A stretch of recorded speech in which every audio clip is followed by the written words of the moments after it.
Good morning. I am calling to order the Pikes Peak Area Council of Governments meeting for Wednesday, July 12th, 2024. Andy, let's establish a quorum. Okay, thank you, Madam Chair. Good morning, everybody. I'm going to suggest, why don't we go around the room and do self-introductions. We need 7 for a quorum, and I count 7 in the room with the members that are online. Okay, let's start with Commissioner Vanderwerf, and then we'll go around to his left. Commissioner Vanderwerf, El Paso County Commissioner. You're on it. Kelly Case, Mayor, Woodland Park. John Graham, Mayor, City of Manitou Springs. Todd Dixon, Mayor, Green Mountain Falls. Annie Dura, Mayor of Cripple Creek. Jeff Mosier, Special Projects Director from Cripple Creek. Cheryl Richards, Office Manager at PPACG. Yolanda. Yolanda Avila, I couldn't even say my name. Yolanda Avila, City Council, member of City Council. Colorado Springs. Okay, you have a late night, Yolanda? I noted you weren't quite sure, so. Okay, all right, online, Jared, we have Commissioner Elsner. Dick Elsner, Park County. Sorry I couldn't be there. They had quite the kerfuffle on 285 last night. It was about a mile and a half from my house. They closed it at 5 because of an accident. They opened it up about 7 o'clock this morning. Oh, geez. Okay, yeah, I think there's a few cars in the way. All right, well, thank you. And coming in fresh off the radio is Councilmember Donaldson from Colorado Springs. All righty. Okay. All right, if we get anybody else in line, do we have any military partners online? Madam Chair, I don't see any names that I recognize as being from military installations.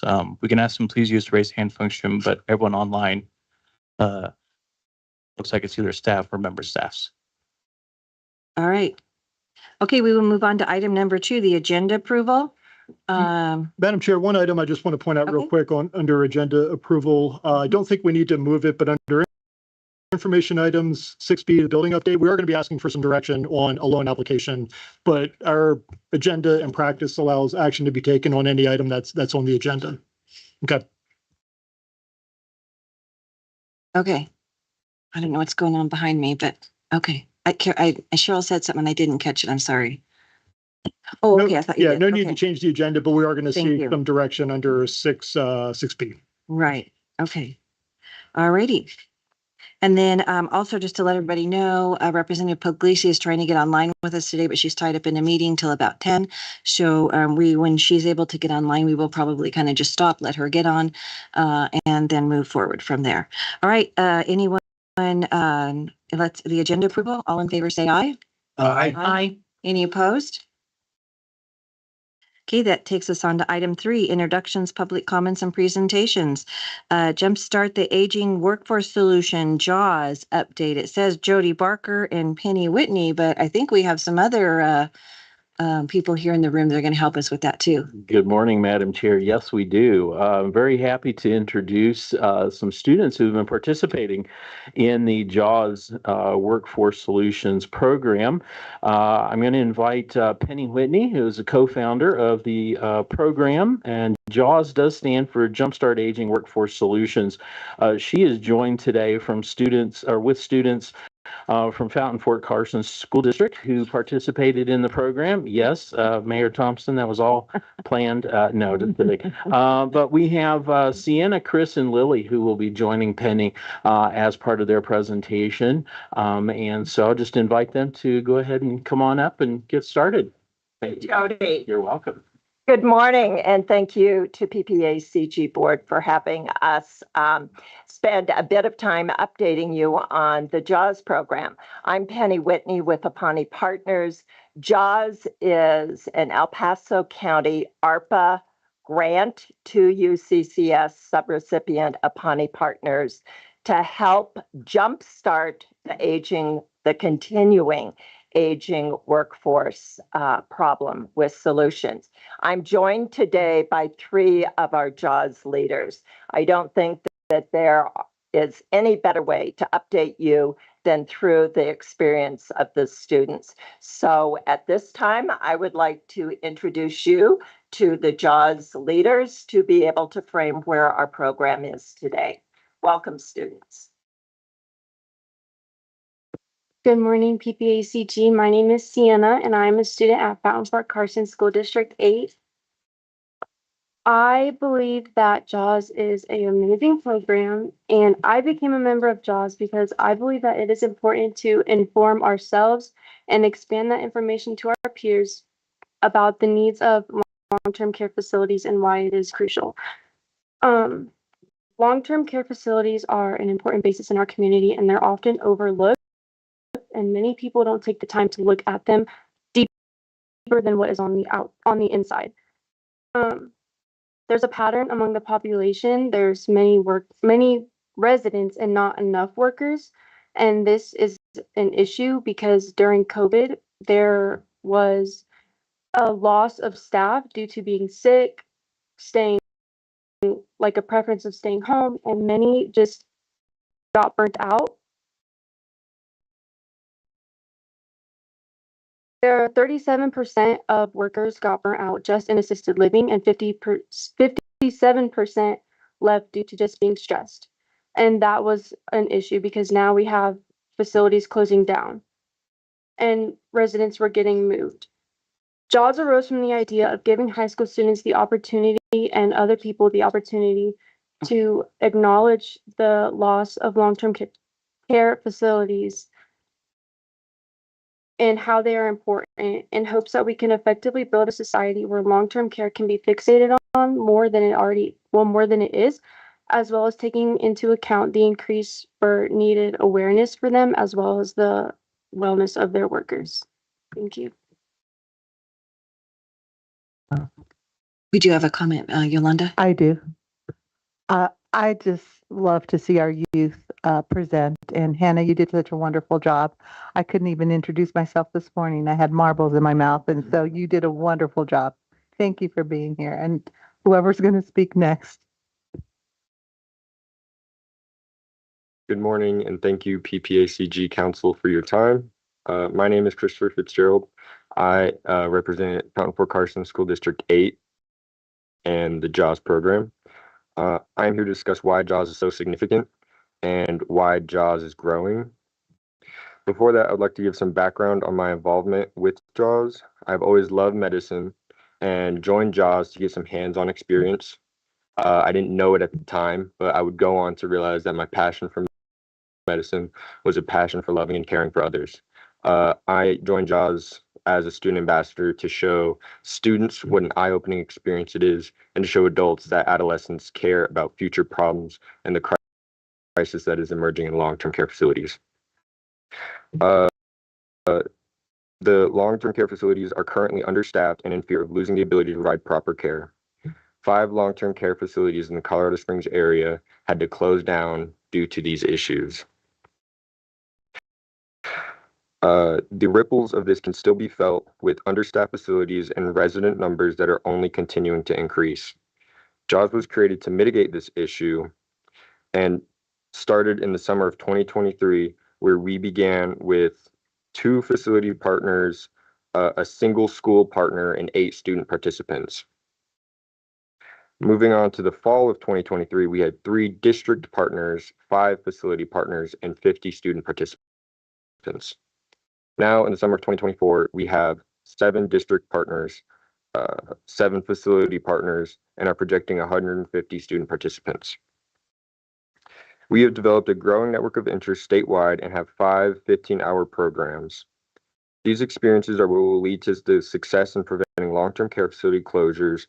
The growth we have seen in a short year has been immense, and the success of JAWS will only continue to spark change in how long-term care facilities continue. We hope to change the future and create a world that betters care for the elderly population. Long-term care is a silent issue and doesn't get the recognition it deserves. This is because you only recognize the crisis when you are a part of it. JAWS gives a voice to the crisis and is actively taking a stance to bring younger audiences to the source. This is why JAWS will only continue to see growth and success. Thank you for your time.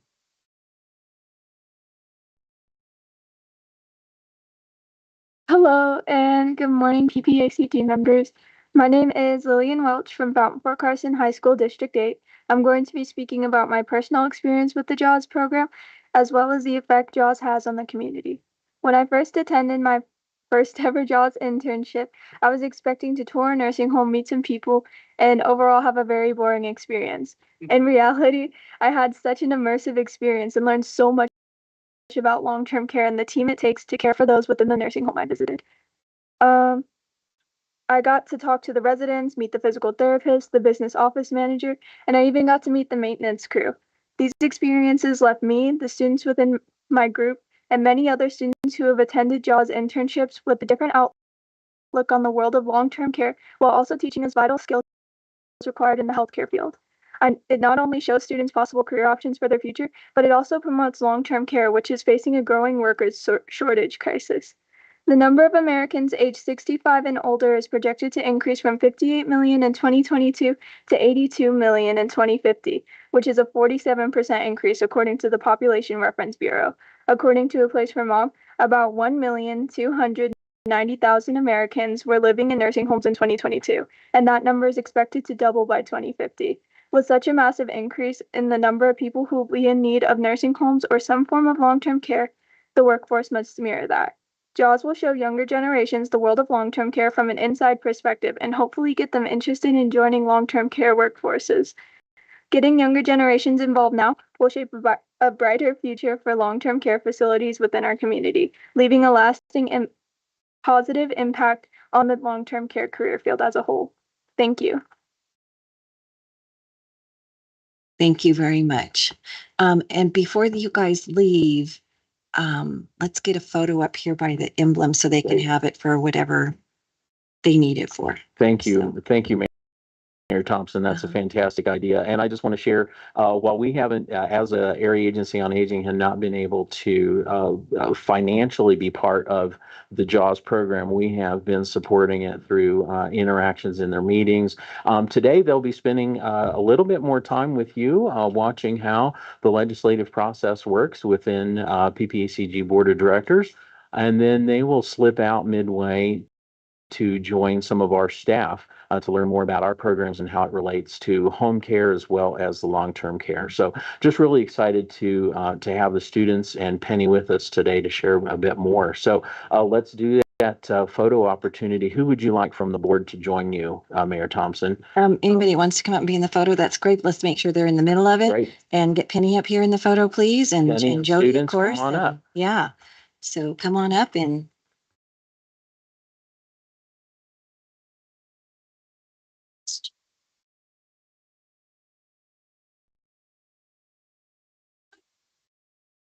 been there, done that. So I feel good that the future is in your hand. Oh, did I drop something on the No, that's fine. I was just putting it on. Okay, I thought I had. Squeeze. Some of us get on and move in the front. Yeah, kind of. A little bit. I'll do something like that. Just sit in. Yeah. Okay. I'll go in and kneel. All right, let's do the knee. Yep. Stand there, gotta do the knee. Grab chairs.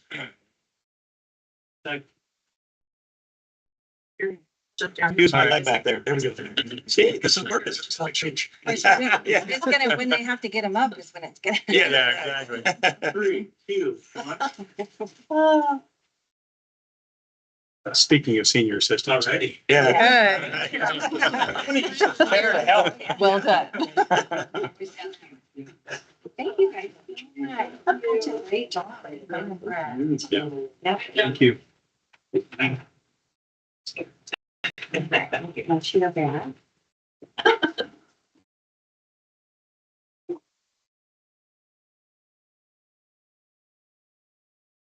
Thank you, Jared, for having your camera there for an impromptu photo moment, huh? I figured somebody had a cell phone in the room. We might be a little safe, right? Yeah. All righty. Okay. That takes us on to public comments. Public comments can be made before or during the meeting. Public comments during the meeting are limited to 3 minutes and can be done at the meeting location or remotely by using the posted Microsoft Teams link. Individuals are encouraged to notify the meeting organizer before the start of the meeting and with the agenda item they would like to comment on. So is there anyone for public comment on something that is not on the agenda today? Anyone in the audience? Anyone online? Madam Chair, I'm not aware of anyone who made a request. If anyone wants to use the raise hand function, let us know. But having no requests and no hands raised and recognizing most of the names of staff, I think you're good to proceed at your discretion. Okay, thank you. Madam Chair, just one very brief comment real quick. Want to introduce a new employee that joined us just this week. Really super pleased to have Tommy or Tom Superfine Rivera joining us this week.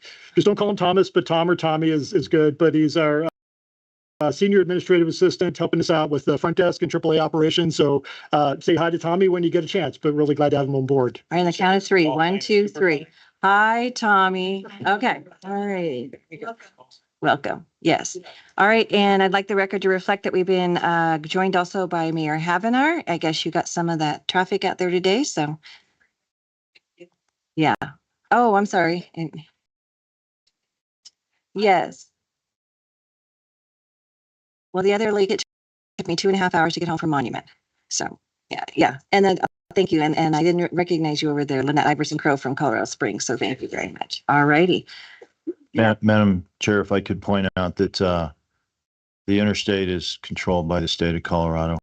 I drove on Colorado Springs fine roads that we control today, smooth sailing all the way down here. No, it really isn't.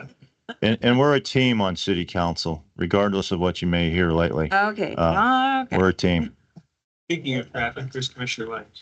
And here's Commissioner Williams. All righty. Also caught in traffic today. Did you know the accident cleared up just as I went by? Something on Garden of the Gods. I mean, literally the police cars were pulling out.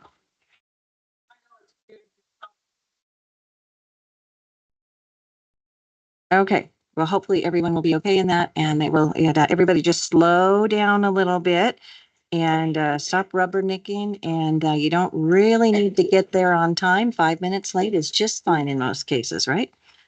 All righty. That takes us on to military installation reports. We do have 2 military partners online. We have Peterson and U.S. Air Force Academy, and you two can fight it out who's going to unmute first, I guess, huh?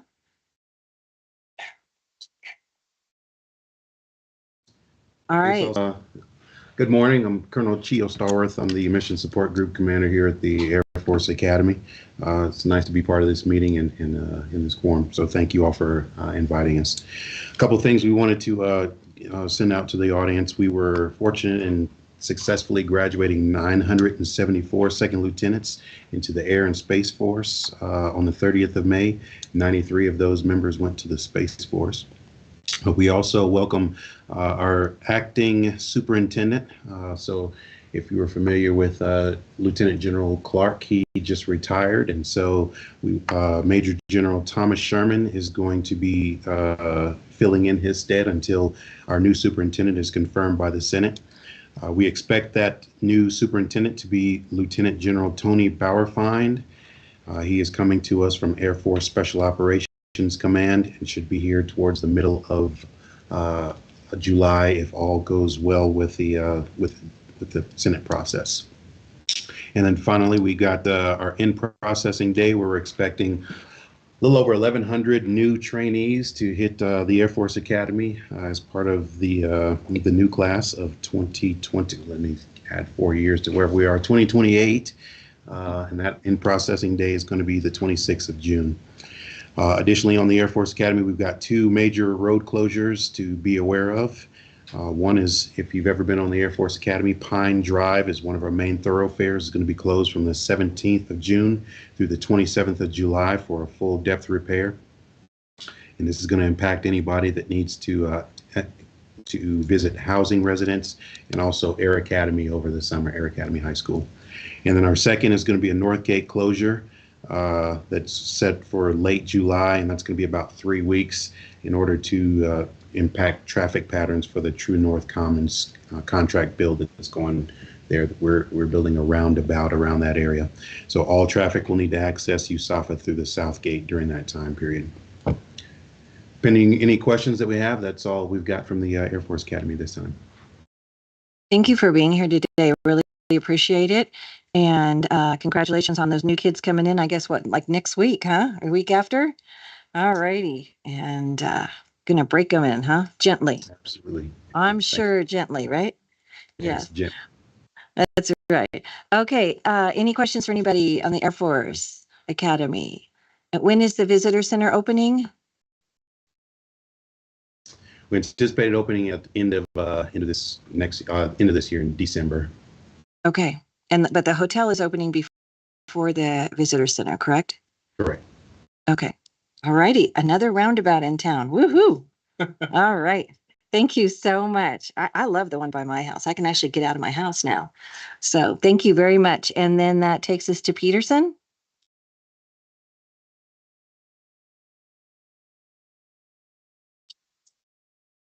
Yeah, I'm just trying to. And that was Duke's. Right. Okay. Well, raise your hand if you're able to unmute. Otherwise, we're going to go ahead and go to Jeff Bond in the room. Thank you, the Pikes Peak Area Council of Governments Board of Directors, for giving the opportunity to brief some space-based Delta One issues. Our Northgate construction project is working on time. It's still on track for a mid-October completion, pending any weather delays. I think we've ironed out all the traffic access and egress issues on the west and the east gate. Thank you to all of our partners who've helped out with that. Space-based Delta One leadership attended the Colorado Springs Utilities State of the Utilities address on June 6th, and we really appreciated the invitation. It was an outstanding environment. We learned quite a bit, and we really appreciated Travis Deal's inclusion of the military installations as customers and how that fits into the big scheme of things, and it was a very good event. Military change of command season is upon us. Colonel David Hansen will change out on July 11th to Colonel Kenneth Clock. Colonel Clock is currently the Space Training and Readiness Command's commander for the schoolhouse, the NSSI on Peterson. So he doesn't have to move. The vice commanders, Colonel Sarah Babbitt and Colonel Randy Combs, are also transitioning out in the next 30 days. So if anybody needs to get an invitation to the change of command ceremony on July 11th, please feel free to send me a note and I'll make sure you get on the invitation list. And on May 18th, Space-Based Delta One attended an event to witness Governor Polis sign into law the Purple Star School legislation.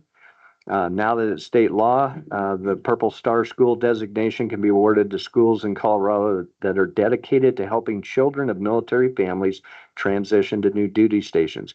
And this is a program that happens across America, and we're very appreciative that Colorado is now on board with the Purple Star program. Pending any questions, that's all I have to brief. Any questions for Jeff? So it sounds like you have a few new students from the Air Force Academy that are coming over your way, right? They won't have to move either, right? Well, I guess they have to move out of the dorms. So, but not too far. All right. Thank you very much. Anybody else from the military online? Okay, that takes us on to item 4, consent items. These items will be acted upon as a whole unless they're called up for discussion by a board member or a citizen wishing to address the board. On consent items, we have items A, B, and C. Do I have a motion from the board? Move to approve. Second. Okay, we have a motion and a second. Is there any deliberation by the board? Seeing none, those in favor say aye. Aye. Any opposed? That takes us on to item 5, action item, the 2023 fiscal audit presentation with Stockman Cast Ryan and Carol McBroom. Hey, good morning. Carol McBroom, Finance Director here at PPACG. I'm here with Stockman Cash Ryan, our auditing team. We have Abraham Muniz, who was a part of the on-site team, but we have Carolyn Campella, yes, that will be giving you the audit report. Good morning, everyone. Does everyone either have an electronic copy or a hard copy to review along with me? Okay, so I will be going over 2 reports with you all today. The first will be the governance letter, and the second will be the audit report with financial statements. So beginning with the governance letter, this is the smaller of the 2 This letter is our required communication with governance, and it briefly describes how the audit went. This first paragraph summarizes that we have audited the financial statements of PPACG. It also discusses how management is responsible for the accounting policies used, which are described in Note 1 of the financial statements. Next, it talks about estimates, which all financial statements have. Toward the middle of this paragraph, you'll see that the most sensitive estimates are the estimated useful lives of capital and other non-current assets, collectability of accounts receivable, and potential refunds of disallowed costs related to government grants. It also notes that there is no allowance for doubtful accounts, as management believes that all outstanding accounts receivable is fully collectible. There were no significant difficulties in performing the audit.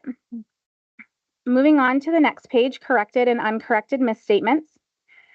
Professional standards require us to accumulate all misstatements except for those that are clearly trivial. The only misstatement identified by our audit was an uncorrected understatement of prepaids and deferred revenue. This had no impact on net assets or change in net assets. There were no disagreements with management. Once the draft is approved, we will be sending a management representation letter. Management consultations with other independent accountants. This paragraph talks about how management may sometimes do what is called opinion shopping to get a second opinion on certain situations. There were no such consultations during the year, as that accountant would have been required to communicate that consultation with us. Then other audit findings or issues. We generally discuss a variety of matters with management throughout the course of the year, and their responses were not a condition to our retention. Other matters. We applied certain limited procedures to management's discussion and analysis and budgetary comparison schedules, which are required supplementary information. This primarily consisted of inquiries. We did not express an opinion on this information. Then moving on to the last page. We were also engaged to report on the schedule of expenditures of federal awards, which accompany the financial statements, but is not required supplementary information. So that wraps up the governance letter. Moving on to the audit report with financial statements. The financial information within this report is consistent with what was reported in your internal financial reporting.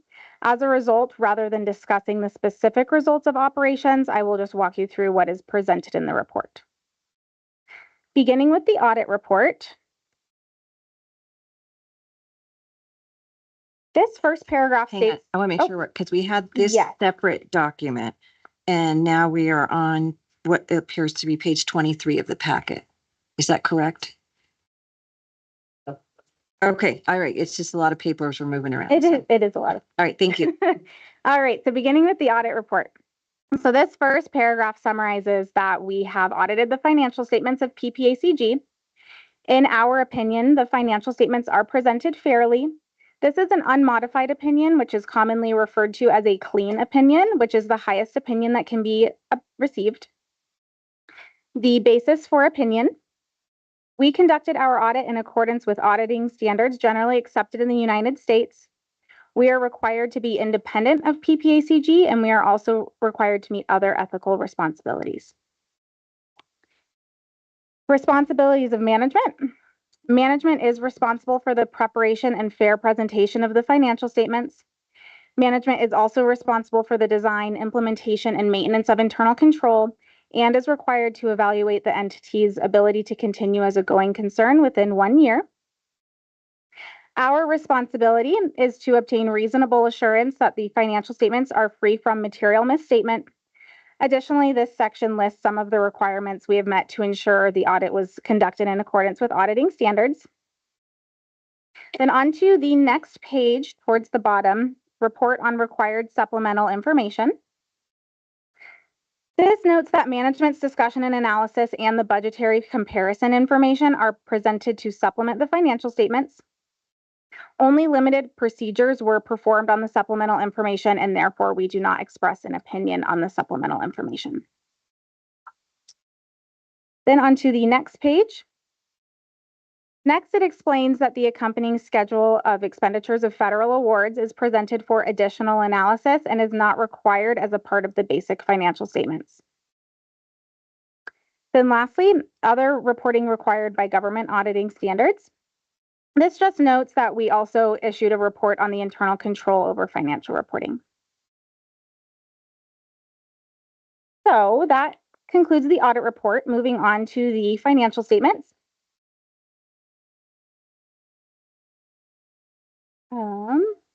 So beginning with management's discussion and analysis, pages 4 through 7 are management's discussion of the organization and results of operations. That goes through page 8. And let everybody know that's page 27 through 30, 31 in our packets. Okay.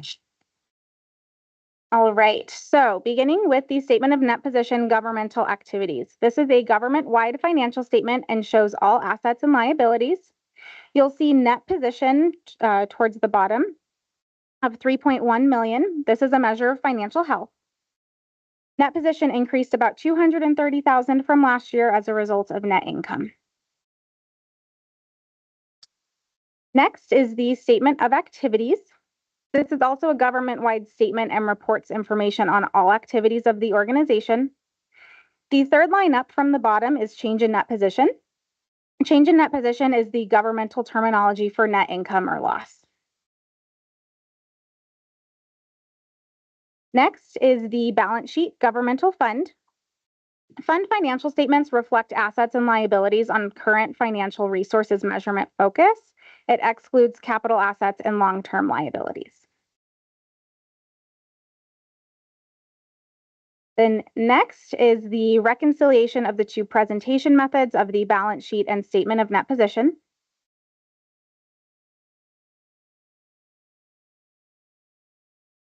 Then let's see.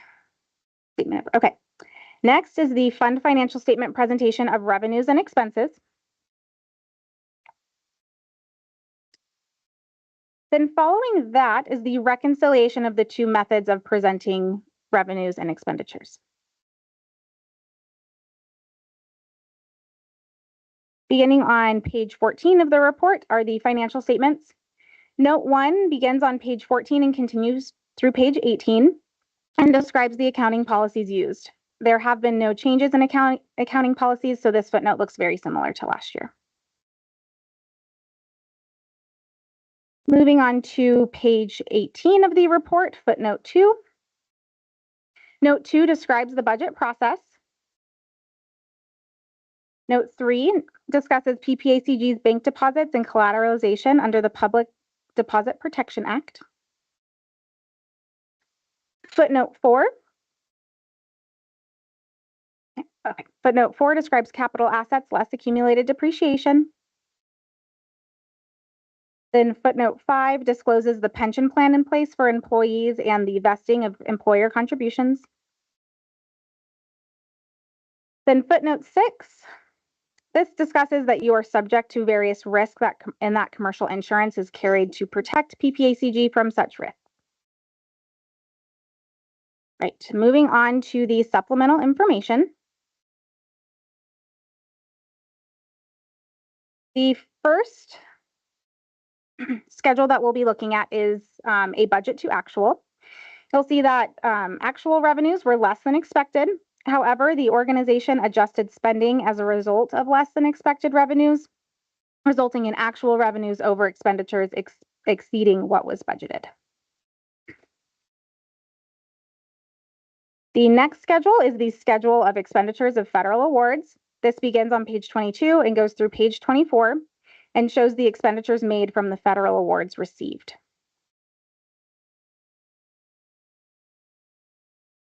Page 25 shows the notes to the schedule of expenditures of federal awards.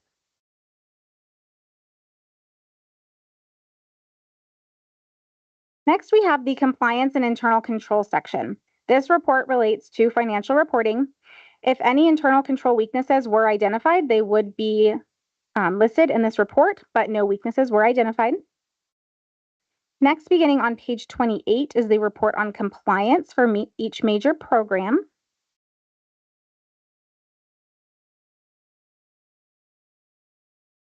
Again, any internal control weaknesses or instances of non-compliance would be noted in in this report. However, none were identified. Then moving to page 31, go. The schedule of findings and question costs. This is a summary of the audit results that we just went through. Then the very last page of our report, page 33, is the schedule of prior year audit findings, and you'll see that there were no findings in the prior year as well. So that wraps up the governance letter and audit report with financial statements. Are there any questions? Any questions for board members in the room, or if you're online, please raise your hand. Commissioner Stone.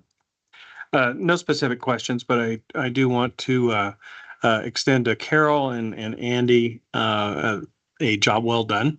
Having been through enough of these audits now with Teller County, the terminology clean. I think financial people are always the most understated people in the entire world. But clean in the academic world would be an A+. And so I do want to congratulate Errol. There's nothing higher than clean.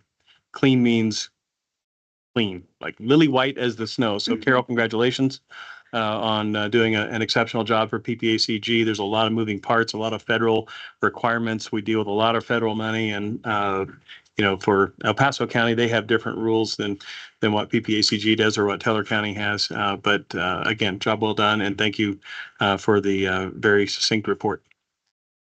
All right, well, thank you all. Anyone else in the room? Yes, Mayor. I just would like to echo what Eric says. After 17, well, actually 20 years in the business of governmental accounting for Colorado Springs and for Woodland Park, I was subject to audit for many years, and just want to congratulate you on a job well done. It's a grueling experience to go through an audit every year, and you've done a fine job, and just want to acknowledge that.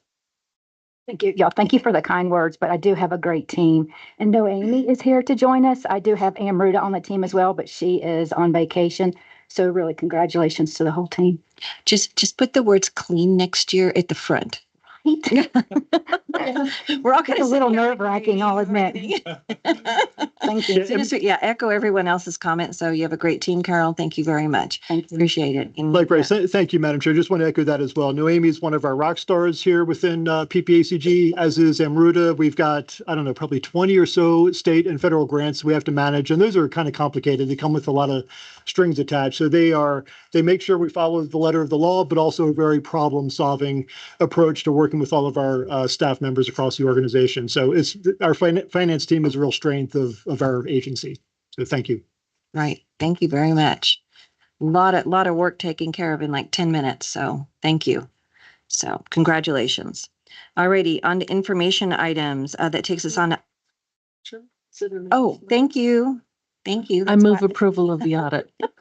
Second, Mayor Dixon. All right, all in favor, say aye. Aye. All right, any opposed? Be quiet if you're opposed. Huh? Thank you for hitting me up with that. I know, I was just so excited. I forgot we had to vote on it. All right, 6A, Military Installation Resilience Review Grant Update, Paul Rochette, Military Planning.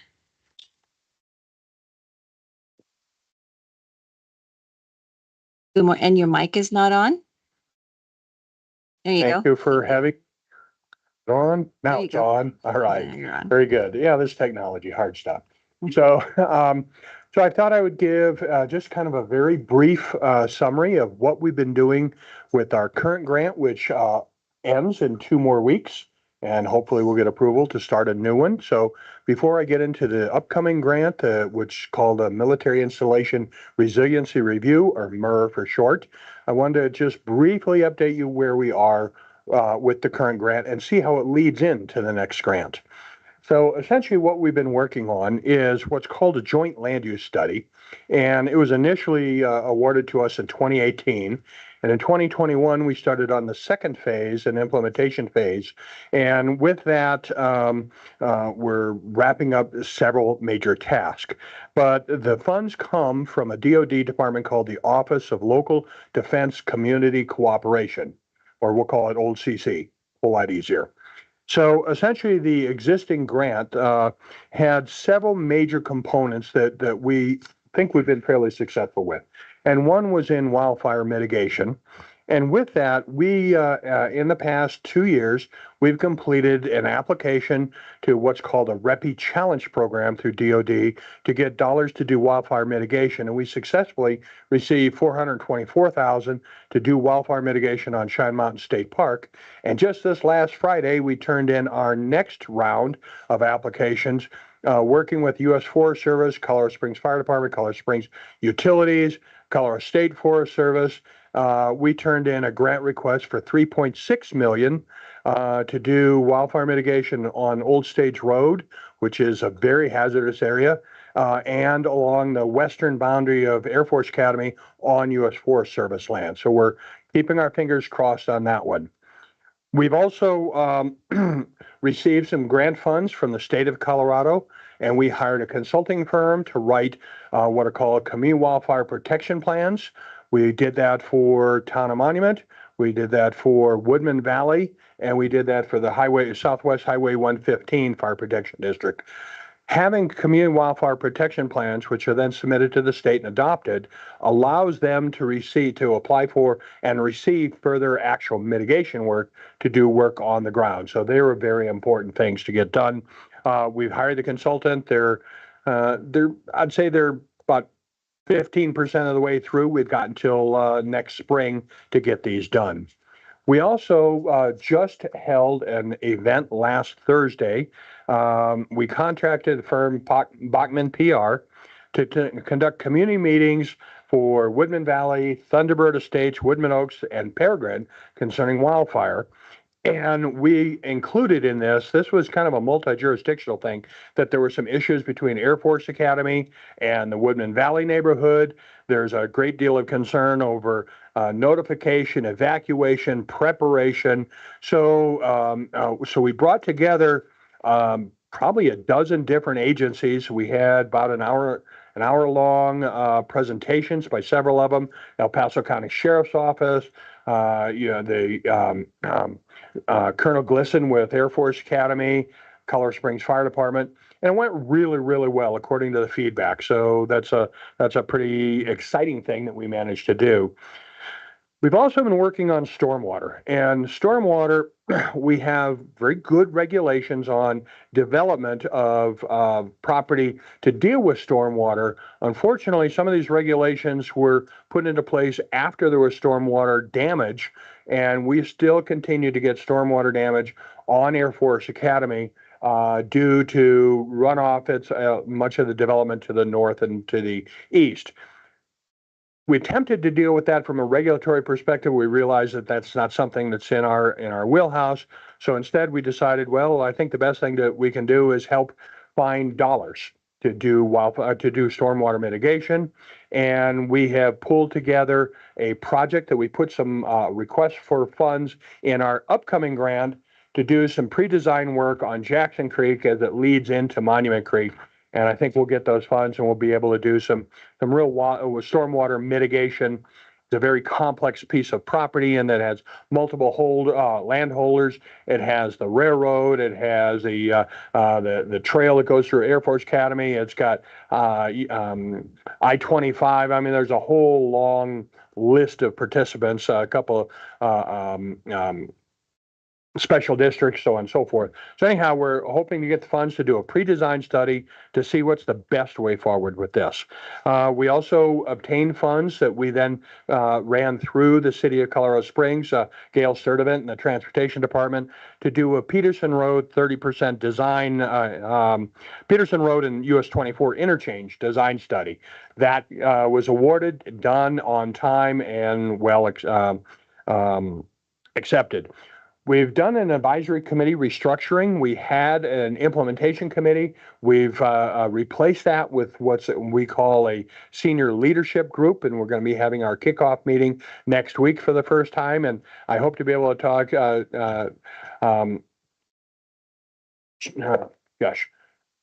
Chairwoman, yeah. If we can talk, and Councilman Donaldson, I know that unfortunately, we couldn't find a time to work.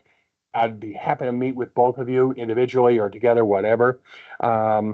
So anyhow, we're kicking off this new committee, and it's very senior level people to make sure that the tasks that we're going to have in the MER grant are what we need for this region, and that they're done from a very thoughtful perspective.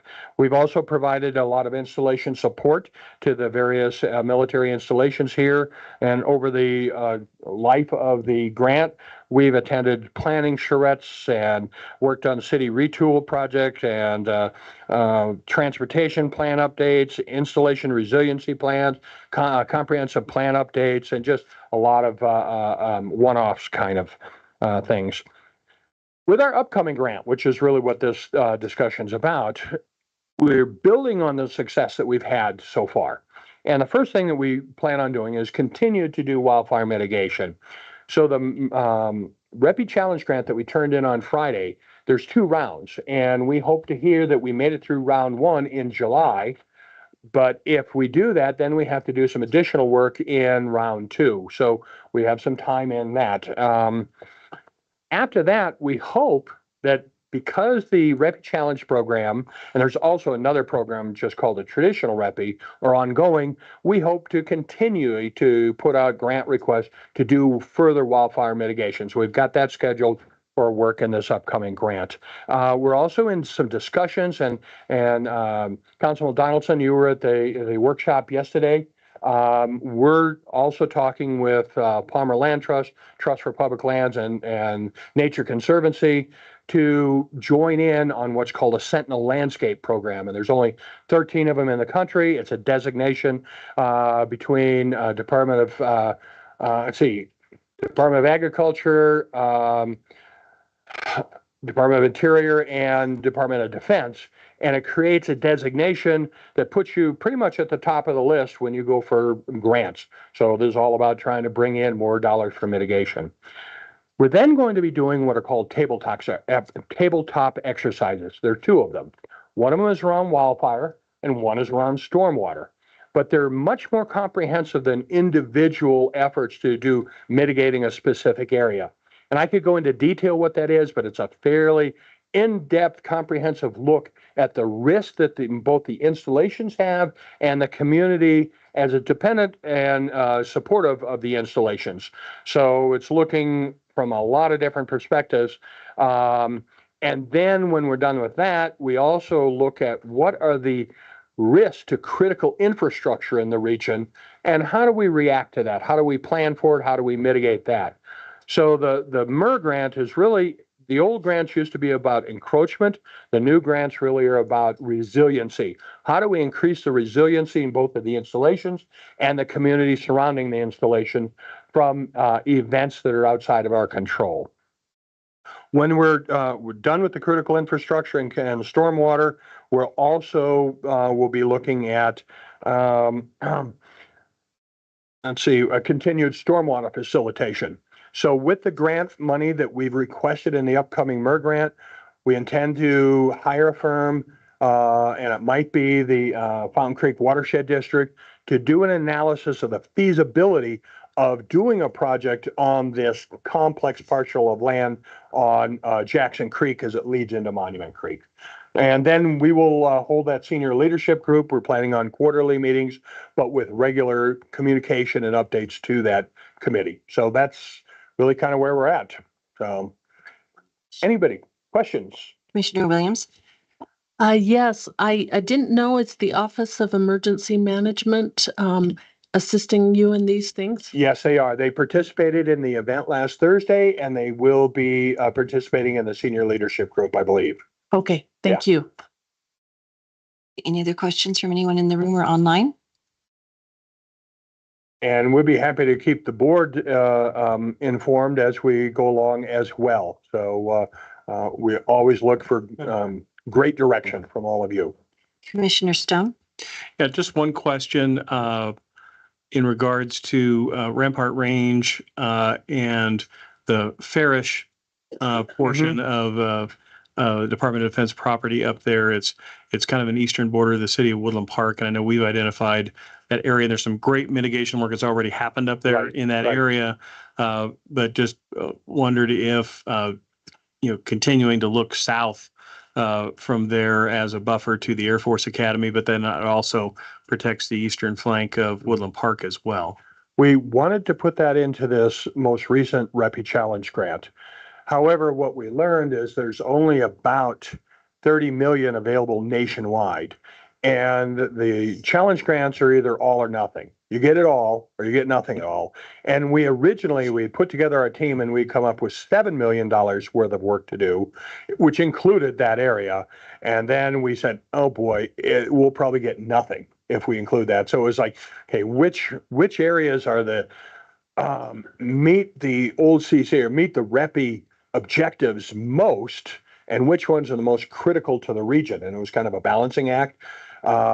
We're hoping that with the Sentinel Landscape Program and future REPI grant applications and other grant applications, that we can add those areas as well. Because we do have that stricture with DoD funds that it has to have a linkage to a military installation. But I think we've successfully made the argument that 5 miles away is still a risk to a military installation. So we really kind of pushed the boundary of what is within the realm of the nexus to a military installation. Right. Thank you. Appreciate it. Okay. All right. Well, the more you can get taken care of upstream helps me downstream. Hello, Chair. Yeah. I'm just curious, as far as fire mitigation goes, it seems like we have a lot of different piecemealing type of efforts going on. Mm-hmm. And I was curious if there's any entity that's actually looking at an overall regional plan to basically hit the target areas that might be the most productive, for helping with wildfire. Because I know Green Mountain Falls, we kind of do our own thing. Other entities kind of do our own thing. But as far as I know, there's no real comprehensive overall plan that's looking at general areas and saying, okay, this area over here is a potential real hot spot. If something gets going there, it's going to spread up and down the pass. I recognize that too. And we would love to do that, but we do have that military nexus, which kind of limits us. What we do, we also have, Commissioner Vanderwerf? Yeah, I think you can find elements of that, or maybe a pretty comprehensive component of that in the Pikes Peak Regional Office of Emergency Management. And the reason why I say that is because they've got contingency plans that have been developed at a regional level. And they, in fact, are doing exercises now on a regular basis, at least one every year. And that's now being done on a schedule that appears in my mind, at least to be comprehensive.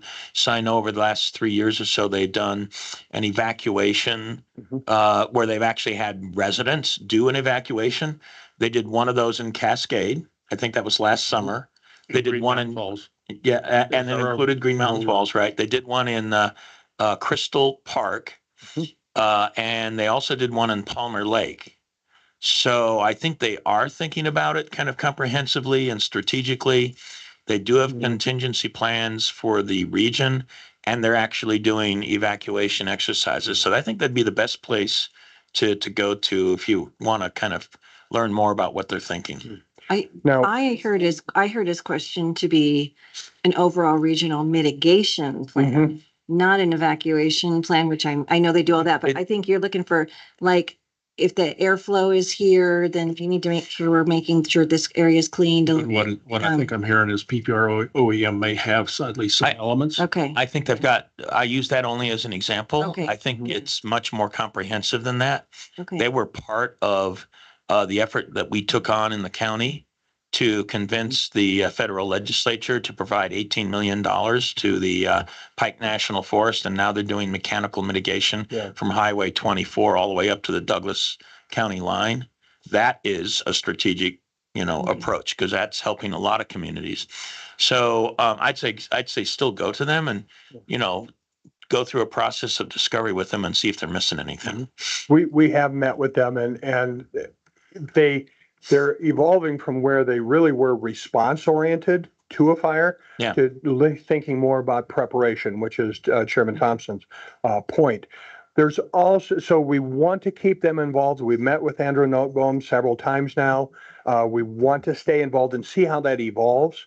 There's also an effort that's taking place. It's called the Coalitions and Collaborations through the Coalition for the Upper South Platte. Their focus is more further to the west, but I think they're thinking a bigger picture, a whole southern region modeled after an approach that Northern Colorado has taken. An organization called NOCO, they're trying to create one called SOCO.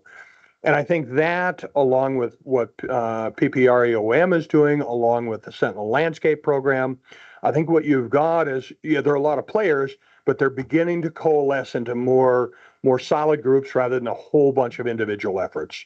Yeah, Mayor Dixon, let me address that and go up, Paul, a little bit there. It's called the Central Colorado Forest Collaboration is the official name now. Okay. And it is a collaboration for fire mitigation and treatment. They're coming up with the land tender mapping and you can actually do some modeling with this land tender. It's almost ready to launch. I think we're looking at a couple of weeks. Cool. Before that launches, but that is going from Douglas County to north of Pueblo. So there is a group that is trying to collaborate everything together. Madam Chair. Yes. Yeah, thank you, Madam Chair. And Mayor Dixon, there's another, I think, for the mitigation, COSWAP, Colorado Strategic. I'm trying to remember Action Colorado Strategic Wildfire Action Plan. And for our region, actually, there's a 7-county region that they've identified that's kind of all bordering Front Range, of which Teller and El Paso are part of that 7-county region, are being very active in producing grants. And actually, the city of Woodland Park, in cooperation with the county, because it has to come through the county to apply, but well, credit due, Woodland Park did all the work on this one. We're about ready to get $1 million grant from COSWAP in order to basically prevent Woodland Park from becoming the next Paradise, California. But there was already work done on that. I think Colorado Springs Utilities got the last major grant in the area to protect that infrastructure. But what they are relying on are those community wildfire protection plans, which Teller County is in the process of updating ours. And I think that's on a county by county level. And then we submit those to them, and then they kind of cobble it all together so that we can identify, projects, programs, what has been mitigated, what hasn't. So they're kind of the collector. It's statewide, but on the grant program, it's specific to the 7 counties. All right. Obviously, a topic of great interest to this board, not only because of wildfire, but our water and air quality. So this really is in our wheelhouse. It seems kind of strange when I tell people we're talking about wildfire, stuff, and then I tell them about water and air and our concerns there. So thank you very much. Oh, well, and barring any other questions or comments from anybody else that I'm missing around the room.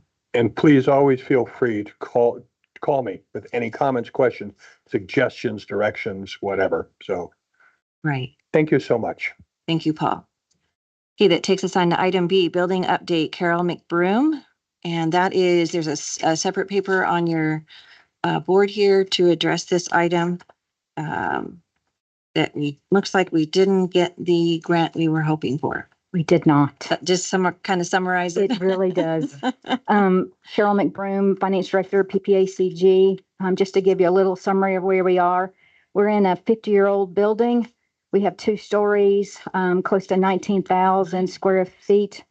Over the last year plus, we've had difficulties with our air handling system and the comfort level. So we went out and we asked professionals and we went out to bid, including Colorado Springs came in and did an assessment, and it was overall that our system is obsolete and needed to be upgraded. So we went out to bid, and we are under contract with Train to install a building automation system. The project is a little more than 1.1 million. When I came to you in March to tell you about this, I asked for the request to submit for a grant through the Colorado Energy Office, and we did not get that grant, which is why I'm here today asking for guidance. to help pay for this project. We still have the ARPA funding, which is close to 500,000 that we will apply against the expenses. But we would like to go to our bank, A&B Bank, and secure a loan to cover the rest, which will be around 665,000. And that's what I'm asking for today. But just to give you kind of a bigger overview of what's about to happen is this building is going to be closed down starting June 17th. The project will continue. Hopefully, we will be back in here for the September meeting. That's the goal. We will be under demolition for 2 weeks, so the whole building will be closed down. After that, the bottom floor will be closed down, probably close to 8 weeks, at which point the upstairs, we will be up there as much as possible. And then it switches for about a month. Upstairs will be closed down, but we'll see what happens down here, if it'll be ready to be occupied. We have notified, staff has been notified for about a month ago that this was going to occur. So they're ready. They understand what remote work looks like. We're kind of been through this, right, with the pandemic. All meetings will be either off-site or virtual. We will place signage on the doors. And then on our latest from PPACG email that went out from on June 5th, it referenced the building closes. So we're putting the communication out there that this facility will kind of be off limits until September. So again, I am asking for recommendations, but I'm hoping that we can get approval to go and apply for a loan with the A&B Bank to help cover the cost. Okay, we kind of talked about this when we first talked about doing this project, that this was a possibility that we might not get the grant. We came up with the contingency plan, so we do know we can afford it, and we have the money in the bank. So, Commissioner, I promoted you.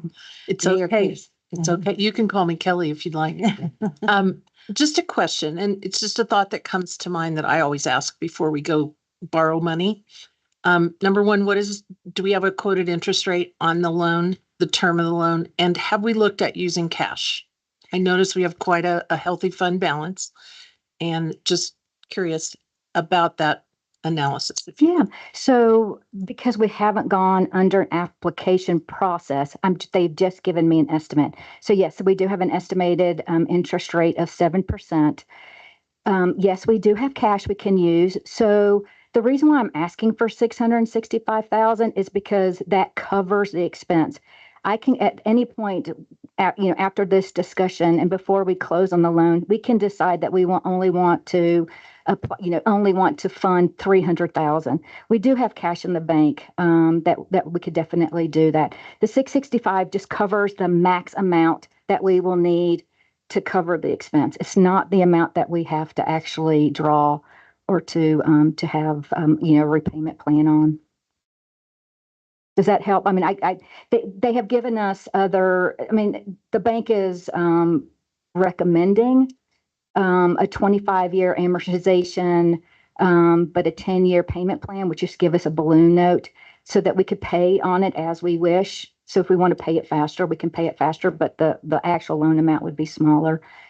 This is, up for debate. I'm just giving you facts here. That's okay. That's great. Thank you. Go ahead. What is our fund balance? How much do we have? Over 2 million. Why would we not just pay for it? So I'm worried about cash flow.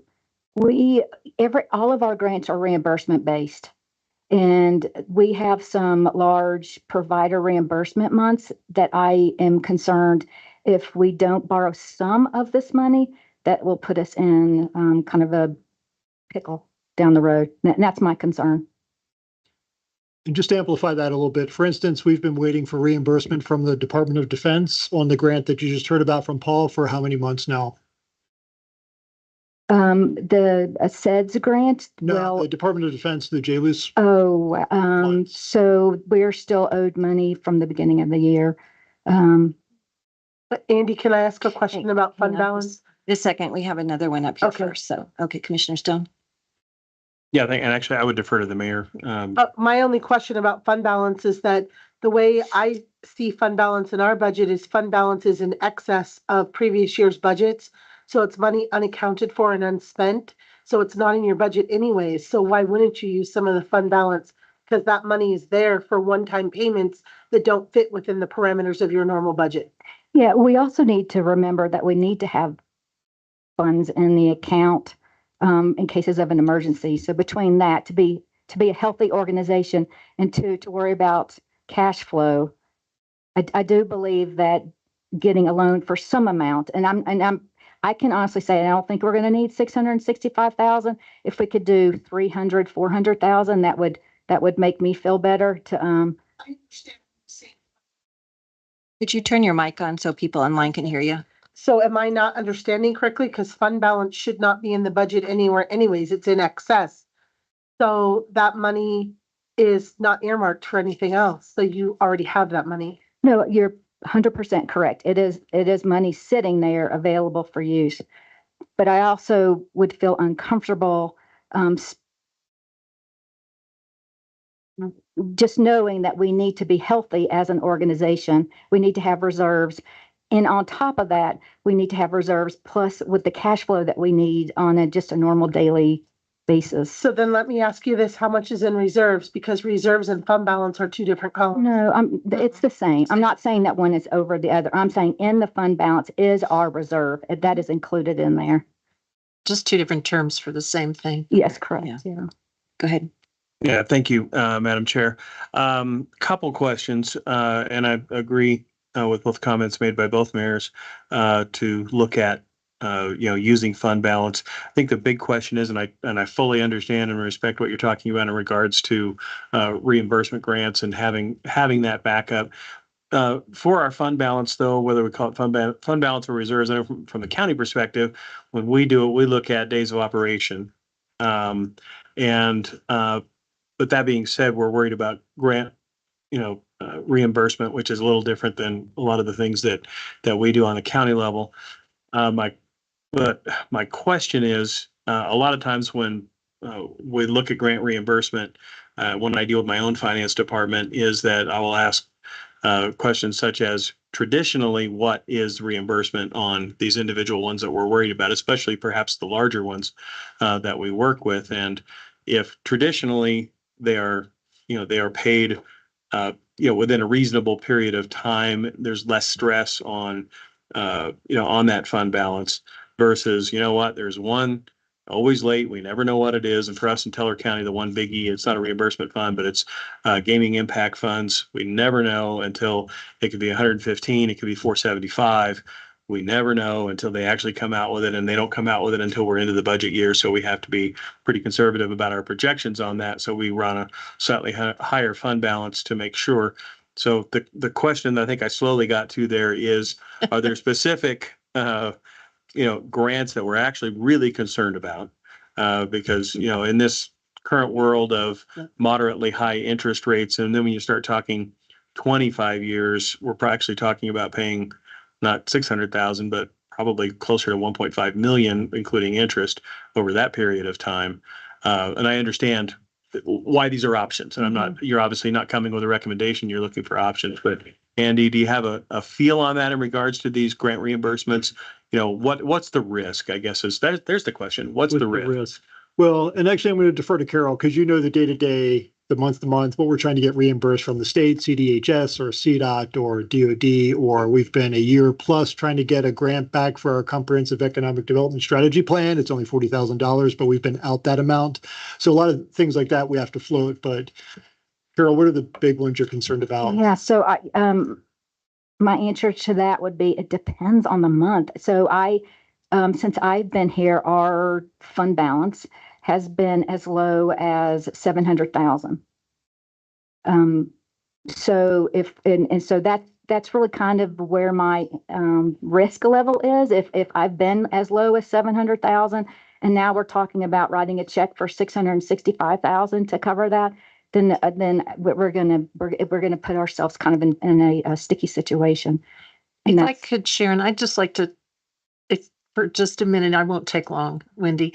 I think the difference between where we're at, Eric, and the other mayors, in our grants, most of our stuff does not come directly from the federal government. And so timing is a little more friendly, I'm sure. And depending on reimbursement from the federal government, I can understand can be quite lengthy. So I understand, and I know that you are have better knowledge of managing your funds than we do, or I do. So I appreciate that. I just wanted to bring up the question if that had been considered. So I get it, and I hear what you're saying. So thank you for answering Yeah, that. sure. Okay, I got 3 people up here and I don't know who's, so you all, Holly, Dave and Stan, I don't. Go first. And We'll then let Dave I'll go go first then. and then Holly and then Stan. Yep, Okay, mine's Holly's pretty- decided. Pretty easy and straightforward. Is it possible to establish a line of credit, which we're not paying interest on unless we need it for a short period of time?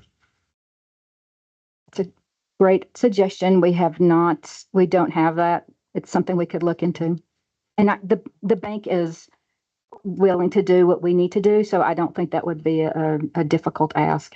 And I think that would be wiser than, taking out a 25-year loan. We just have a line of credit we need for those 3 months when the feds are late or whoever it is, unexpected situations.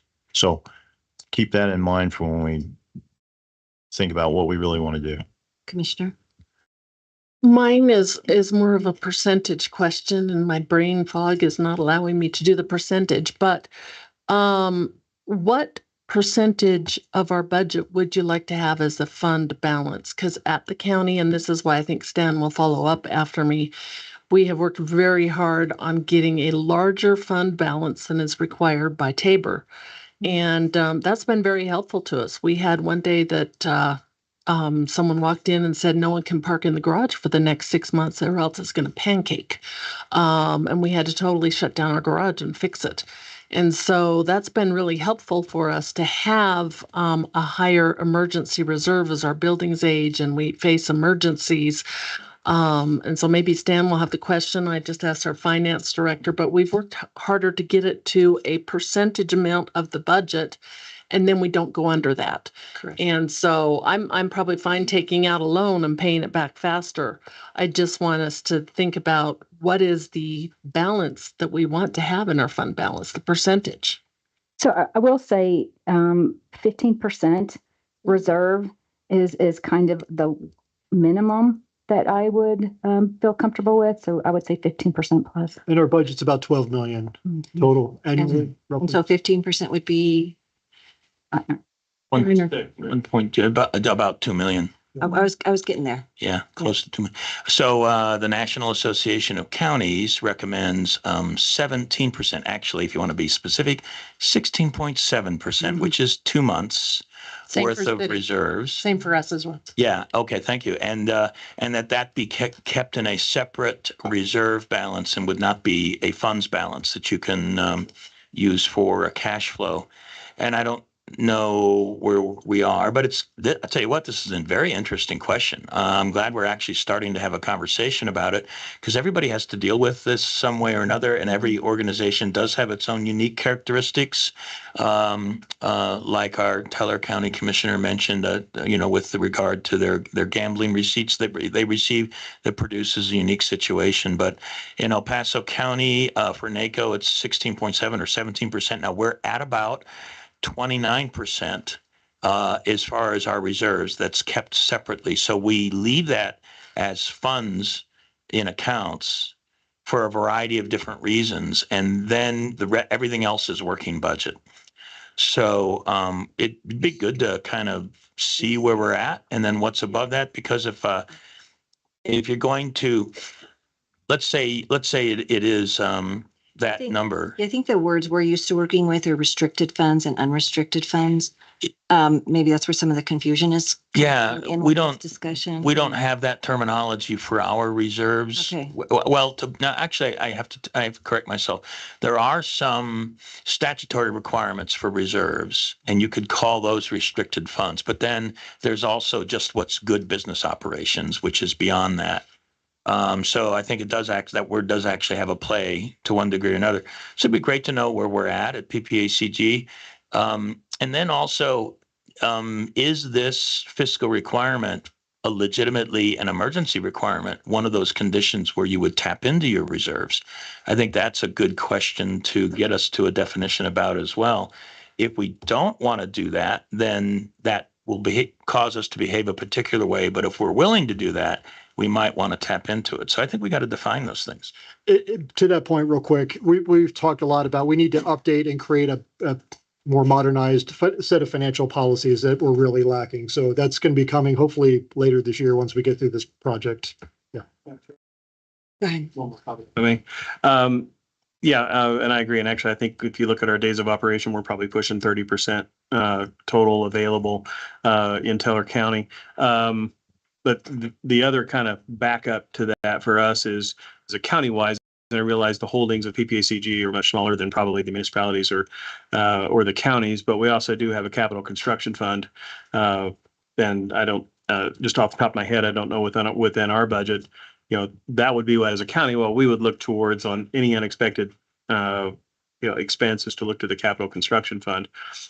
Just as we go through a budgeting process, knowing we have a 50-year-old building and that HVAC is probably the tip of the iceberg, may not be a bad idea to begin to look at creating a capital construction fund for PPACG. It doesn't have to be huge. It's something that can be built over time so that as drainage issues or other things come about on an older building, then we're able to respond, without, considering loans or any of that. You're preparing for the future. Thank you. Okay. So the issue on the table today, though, and here's my concern is this is on as an information item, but it sounds like you need almost a voting.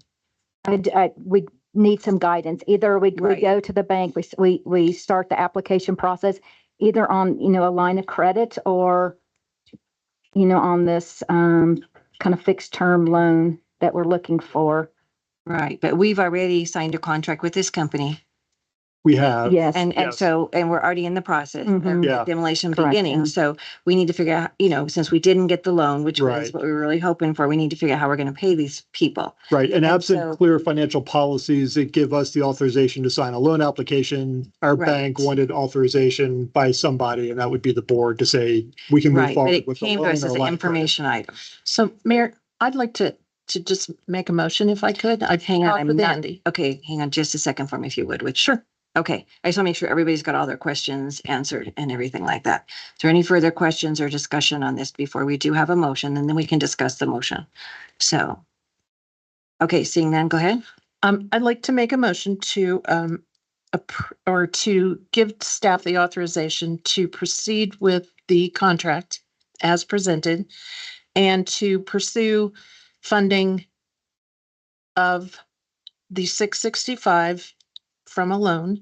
And if they find that cash reserves are adequate to fund a portion of that with cash, that they do so at their discretion. Okay, that's the motion. Do we have a second? Does that I'll make any second. sense? Yes. I'll second that. Okay, now let's go to deliberation, because we also had the really good suggestion up here to open a line of credit. And I think that's a good thing we could possibly do at the same time. So does anybody want to offer that amendment to the motion? Or do you want to amend it yourself? I would amend that to a consideration for a line of credit versus a loan, pure loan. Okay. And perhaps add to that motion, Kelly, that, did we add to the motion that they can use some of the reserves that I they did. had so that that line of credit would be as little as possible? I did. And I will amend the amendment. I'll second the amendment. Your second? All right, if we get any more amendments, we're going to kill it and start again. So, all right, go ahead. Yeah, so 17% of 12 million is 2 million. So that's actually really, really close. But I do want to ask the question, are there any so you have a cash reserves that of about 2 million is what I thought I heard you say. Are there any other reserves in a reserve account somewhere that has not been discussed? So there's no reserves. Okay. So then if there isn't anything else, then it comes down in my mind to defining whether we declare this to be an emergency of some type that would be appropriate then to tap into our reserves or not. And I still think the other suggestions made, getting slowly building a capital account and all of that is all wise fiscal policy. But I think we need to decide if this is an emergency, which would then allow us go into our reserves based on an assumption that 17% sounds legitimate or not. I just So- thought we should do that. I am not of the opinion that it requires an emergency designation. If you have a Tabor reserve that is required by Tabor as part of your reserve funds, do you require a Tabor reserve of 3% for PPACG? No. Okay, because I know that cities are required to do that, et cetera. But in my opinion, an emergency is not required for us to appropriate to use reserves. Councilmember Donaldson? Yeah, thanks, Madam Chair. It's possible to go in and ask for, terms of both, correct? Can you show me a loan versus a line of credit? Like what would the line of credit, what amount would we be approved for? What would the rate be? Yes. You can do all that, right? Yes. And I still think if, I mean, somebody wants to calculate 7% on 650,000, that's going to be 6 times 7 is 42. It's going to be 42,000 a year in interest. I think I would be comfortable not using a fixed loan, but having that line of credit so that as we're building this back up, if we dip below, if we need to, we can take money out on this line of credit versus locking in $42,000 of interest. And it's actually a little more. It's like 45 right out of the gate. We're going to be paying that annually. So I don't know if we want to have another session to make a decision when we get the terms on both, or if that would work after you think about it a bit. But I think it would be prudent to try to avoid accumulating $42,000 in interest annually. 45. So Dave, just to kind of understand, you're suggesting they just spend the 600,000 out of the fund balance. We open the line of credit to use in the case that we don't replenish it as fast as we thought. Correct. Okay. That's almost a separate motion. Almost. Okay. All right. And- My question is the 485,000 all the ARPA funding we have left, or is there ARPA funding we could pull from something else? It's all we have left. Everything else has been allocated. Okay. All right. Okay. All right. I'm sorry, hang on. doesn't ARPA funding need to be spent by the end of this year anyways? Designated. It does Designated have to be and spent by spent 26. by September 30th. So yes. And I mean, the good news, this project is lasting for many months. We will use ARPA funding first before we have to go into any other funding source that we're talking about here today. Yeah, and thank you, Madam Chair. Quick back of the napkin, total principal and interest, 25 years, 7%, $3,051,900. So you take the 665 out of that, you're at about 2.4 million in interest costs if you go all the way to 25 years. Which and actually, I think that Councilman Donaldson's suggestion is probably not only very appropriate, I think it's fiscally responsible that we establish a line of credit for this project per se, but that we go into reserves to avoid the interest. And then should we recognize a shortfall, then we can be able to tap that and work the magic that only those in the finance department can work in order to make that happen. But I think that's a great suggestion, and that would be my preference. Okay. We do have a motion on the floor. And you're going to kill me, Kelly, but okay. She knows where I'm going. Okay. I knew it was coming. Okay. I'm prepared. So I would like to amend my motion that the finance department consider a line of credit first. And if that does not fit, to come back to the board and ask for. Okay. My recommendation as the chair of the board is we take a vote on the actual motion that was made. It's getting very confusing. It has. Let's let it die. And then we just start again. Or with the maybe new it'll motion. pass. You never know. Well, okay. That's just my, or you can withdraw the motion and then we can start again. And we can I would like to withdraw the motion. Does the second support that?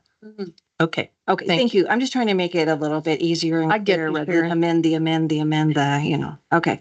All right. I would like to make a motion that we approve the request for the 1.15 650 building automation system contract, and that we direct the staff to approach the bank for a line of credit to support whatever portion of the loan is not supportable by reserves.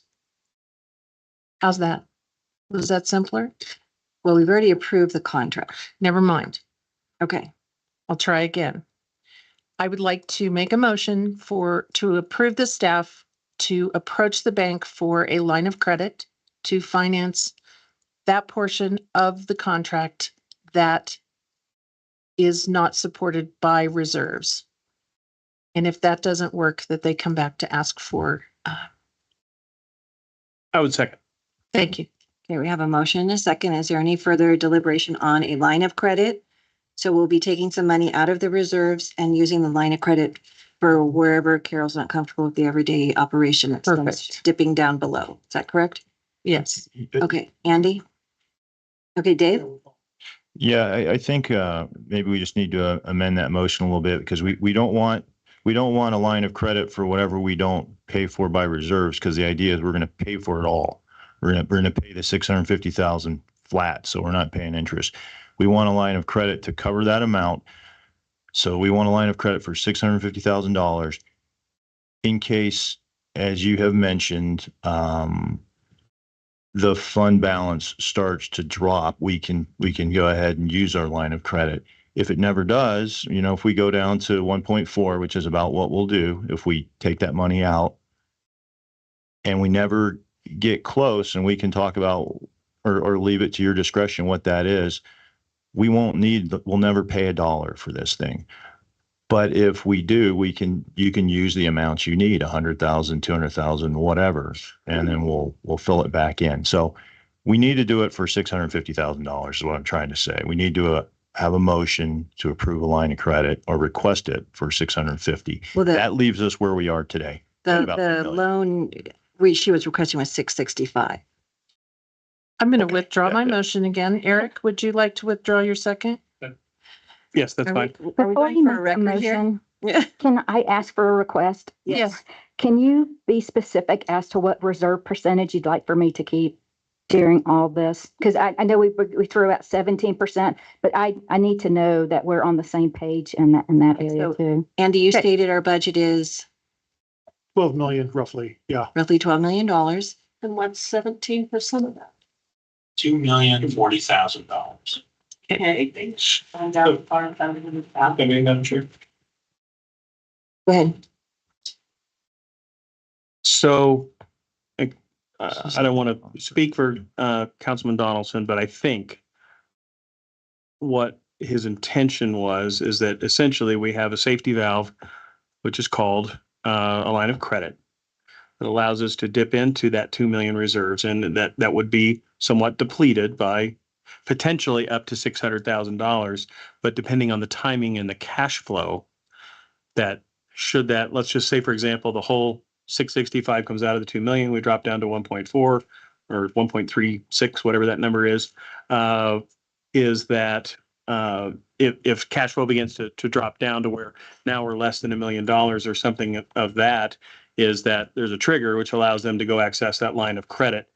For that piece of it, actually, I would prefer that that staff actually recommend a trigger and maybe it's at less than 1 million. When we hit anything less than 1 million, they can then go access that line of credit. I don't know if that's the appropriate number, but I don't think that has to be done as part of a motion. I think that can just be done as direction to staff to come back with a plan and a trigger for when they would access that.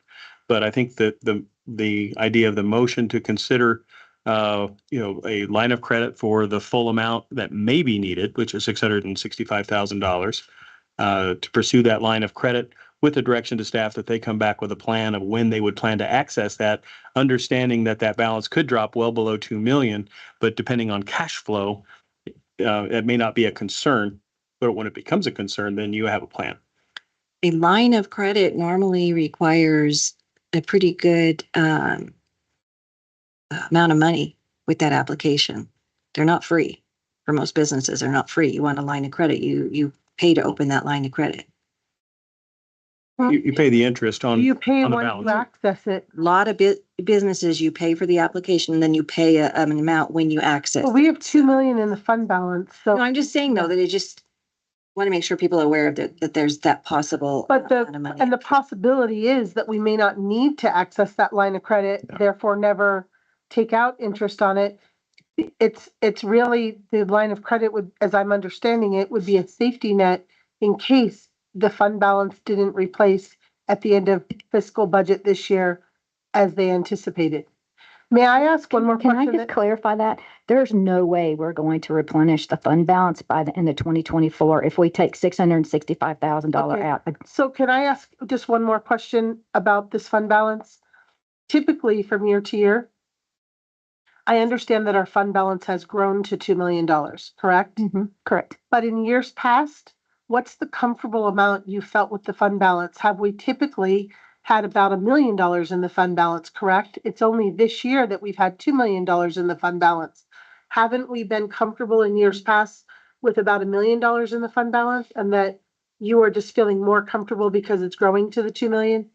I mean, I can't really speak to prior to when I joined, but it was not 2 million when I joined 2 years ago. It has grown 300,000 about since I've been here. So I mean, my estimate would be that I think probably PPACG has grown, right? And so every year our fund balance would improve just based on the growth of the organization. But I'm saying typically we've operated a fund balance of about 1.3, 1.4, and this year it's grown 300,000. So based on previous, we could afford to take 300,000 out of the fund balance and be comfortable with where the fund balance started with you. So realistically, if we took 300,000 out of the fund balance, we could get by with a credit line for 300,000 because you were feeling comfortable when you came on board with where our fund balance was. Okay. I mean, that sounds legit. It sounds like a, If I could add Carol as well, I think it is growing roughly, I think about $100,000 per year. Per year. Roughly. Does that sound about right? Roughly, yeah. So if that's typical, then we could anticipate the fund balance growing another 100,000 this year. So in a worst case scenario, we're looking at borrowing 500,000 should we need to replace it.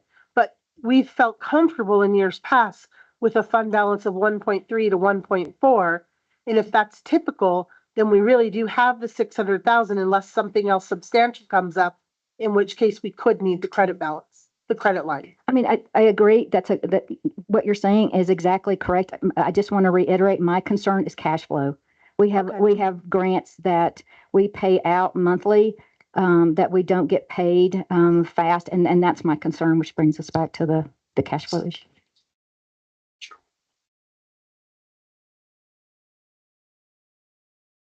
Well, I just wanted to point out, we just had the financial statements. Our fund balance increased $223,000. So that was the add to our reserves for this year. And I will say that was unusual, and I don't see that going forward. Okay. I mean, y'all know the funding for, particularly on the AAA side, it won't be as high as it has been in the past. Sure. I don't see that being the case this year. Okay. Thank you. Councilmember Donaldson. Yeah, thank you, Madam Chair. I'd like to move that we authorize staff to seek a line of credit of $665,000 from our bank to be used to ensure cash flow. I'll second. Is there any deliberation on this motion? Yolanda? So the concerns that were brought up earlier, I don't know from whom, is, and I'm sharing that it costs us more. So is it costing us more? How much more is it costing us to get a line of credit for $655,000 versus getting a line of credit for $400,000, let's say? Is it costing us more depending on the line of credit? The line of credit is will be based on the amount that we actually use. So even if we have a line of credit for $650,000, if we only use 100,000 of it, that's when we are charged interest on the 100,000. So it's only charged on what we actually need. The max would be the 665. So there's nothing like more or less percentage or otherwise or fee.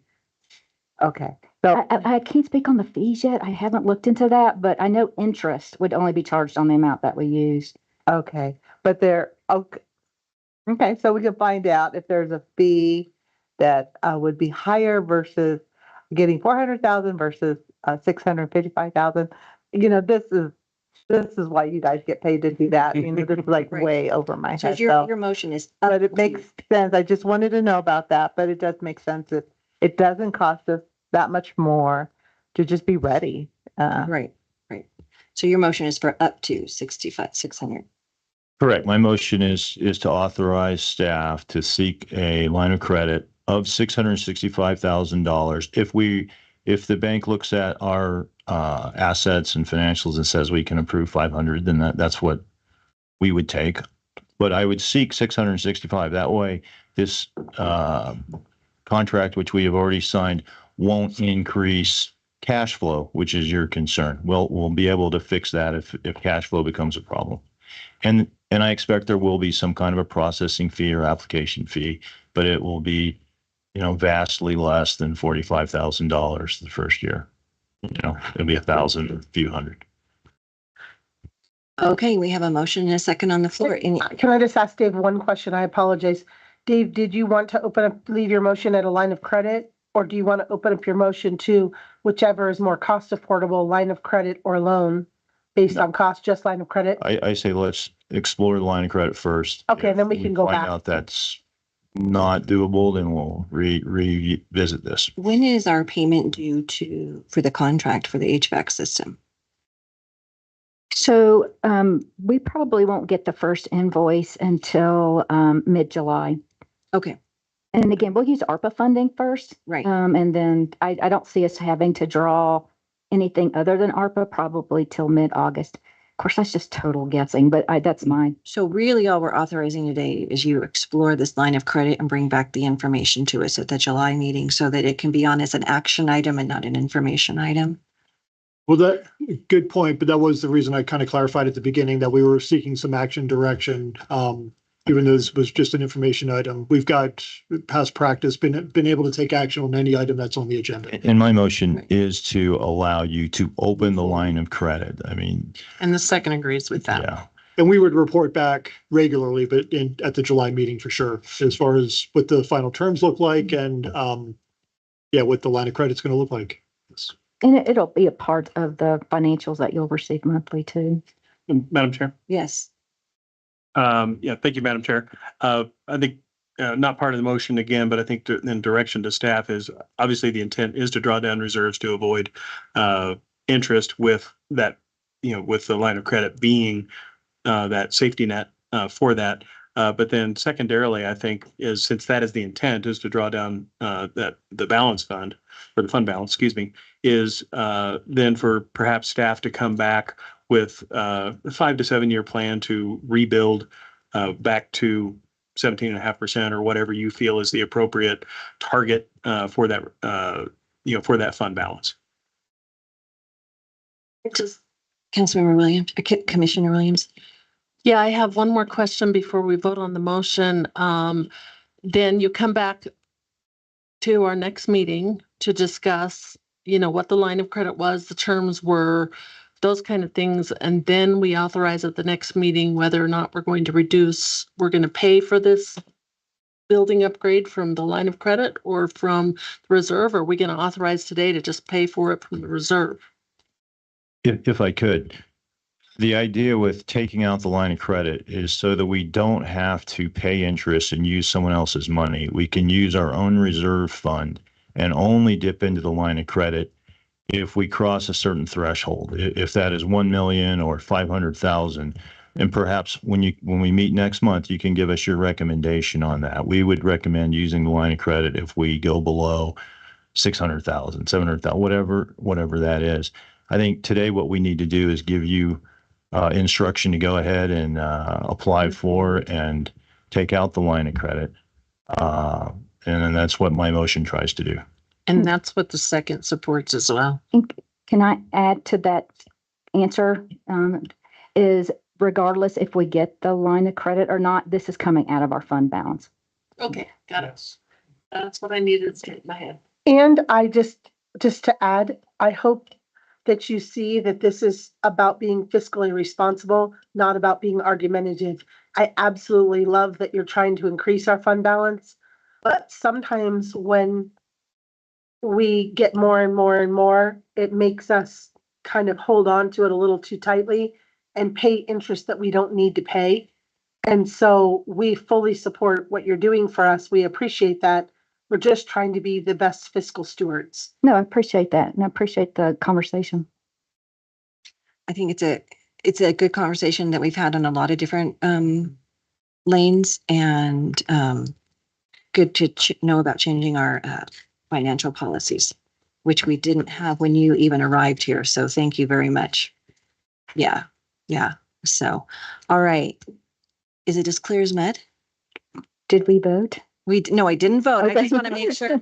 I want to make sure that Yes. that you am. are a professional. Yes. If you think we're going down a really bad path here and it's not going to work, we need you to let us No, know. I think this is actually a great plan, and I know I seriously appreciate the conversation. Okay. All right. So we have a motion on the floor. Would you restate it one more time, please? The motion is to authorize staff to seek a $665,000 line of credit from our bank. Maximum. That is the maximum. That's the end of the motion. And then just some language to clarify.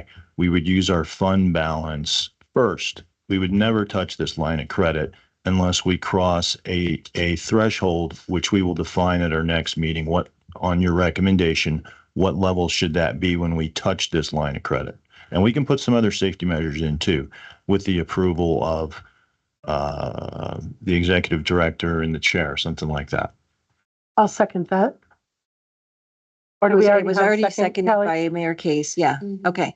All righty. Any further deliberation? Please say no. Please say no. 3, 2, 1.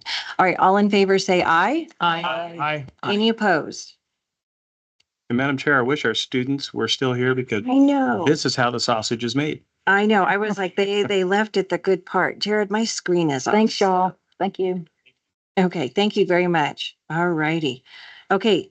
That takes us on to bylaw changes, and we have Jared coming up here for that. And it is 10:45. So, all right, we're doing okay. I blame the chair. No, we're doing okay. We're doing okay. Good morning, Blame the everyone. chair. Take it. Jared Verner, Public Information Officer here at PPACG. Before we get started, Minority Leader Rose Puglisi has joined us. So I don't know if this is a good opportunity, if we want to invite her to say anything, or since we are talking legislative, this is actually great timing. Yeah, I just wanna perfect. go that. Yes, please bring her online. Welcome, Representative Puglisi. You are on speaker. Oh, thank you so much. I'm sorry I couldn't be there in person today. My other jobs outside of legislature sometimes require my attention as well. But thank you for the opportunity. Fascinating conversation about all the great work you all are doing. And I also just want to say thank you for your presence and support at the legislature this session through your lobbyist, Dan Jablan. You have done a great job of keeping me informed of your position so that I can better advocate as well as educate my caucus on your positions. So I just wanted to say thank you. And if there's anything you need from us, I would love to try to join one of your meetings and talk about your legislative priorities because it's never too early to plan. We would love to have you stop by. I think we have a legislative meeting. When's our next legislative? July 1, I believe. It's the first Mondays, with the exception of September, it will be the second Monday. Okay. So July 1? Yep. Okay. July 1, 8:30, virtual. Love to have you come on and get your input and what we can do to even do it better next year, right? That would be So, great. Thank okay. you. Thanks for all you do. Alrighty. Oh, does anybody have any questions for the representative? Yes. Thank you, Madam Chair. Good to see you again, Representative Puglisi. This is Eric Stone, Teller County. And one of the goals I know of the Legislative Committee we set at our last meeting was to take a greater role potentially in forming new legislation with the intent, first off, of fixing problems that we have and being advocates for that. But then number two also is that every piece of good legislation with the limits on total pieces of legislation, every good piece keeps a bad piece from coming on. And so as we work towards that, I think one of the legislative ideas that we had was to really look at statutes which are laws that were passed within the past 1 to maybe 3 years and look at what needs to be fixed out of those now that they've been implemented. What are the problems? And so I think that's probably an area we'd like to work with you on, and also of course, helping to find sponsors. That's always a biggie, is helping to find sponsors. So we appreciate you being here today and would love to have you join us at any of our meetings in the future. Thank you. Thank you, Commissioner. Always good to see you. Yes, I wrote that down. I think it is a great policy to push forward, and we'll start doing some research before your July 1st meeting. If there's anything that comes to mind, definitely let us know, but I'll have our legislative aides just start doing some preliminary research for you all as well. Yeah, because one of the examples that with the web access bill we did last year was, we pushed for a grace period of a year, and because it was just not possible. The technology isn't available or cannot be implemented, and so I think working along that lines, we're thinking of things like that. If there is something we could, let's make it work. Let's not pass a bill and then everybody fails at it, right? Let's figure out a way to make it work. No, So- absolutely. And I co-primed that bill in the House because I knew how important it was to our local governments throughout Yes. Colorado to have that grace period. So thank you for bringing that forward. Yeah, thank you. Yep. Okay, anybody else? All right. All right, any ideas of what you're thinking of running next year?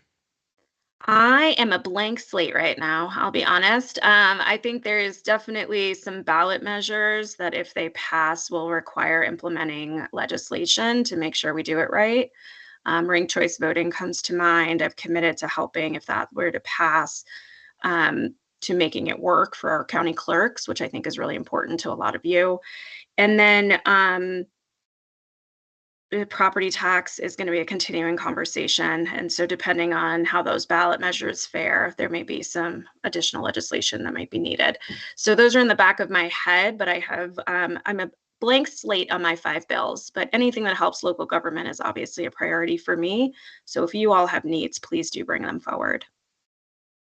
Okay, thank you. Yeah, that will be a huge unfunded mandate. It's going to be an interesting conversation. Yeah. Okay. All right. I'm not seeing anybody else in the room raising their questions. So thank you very much for stopping by today. And sorry you had to wait so long for our discussion here. No, not at all. Thank you. It's good All to right. see Thank you. Bye. All right. Bye. Okay, Jared. All right.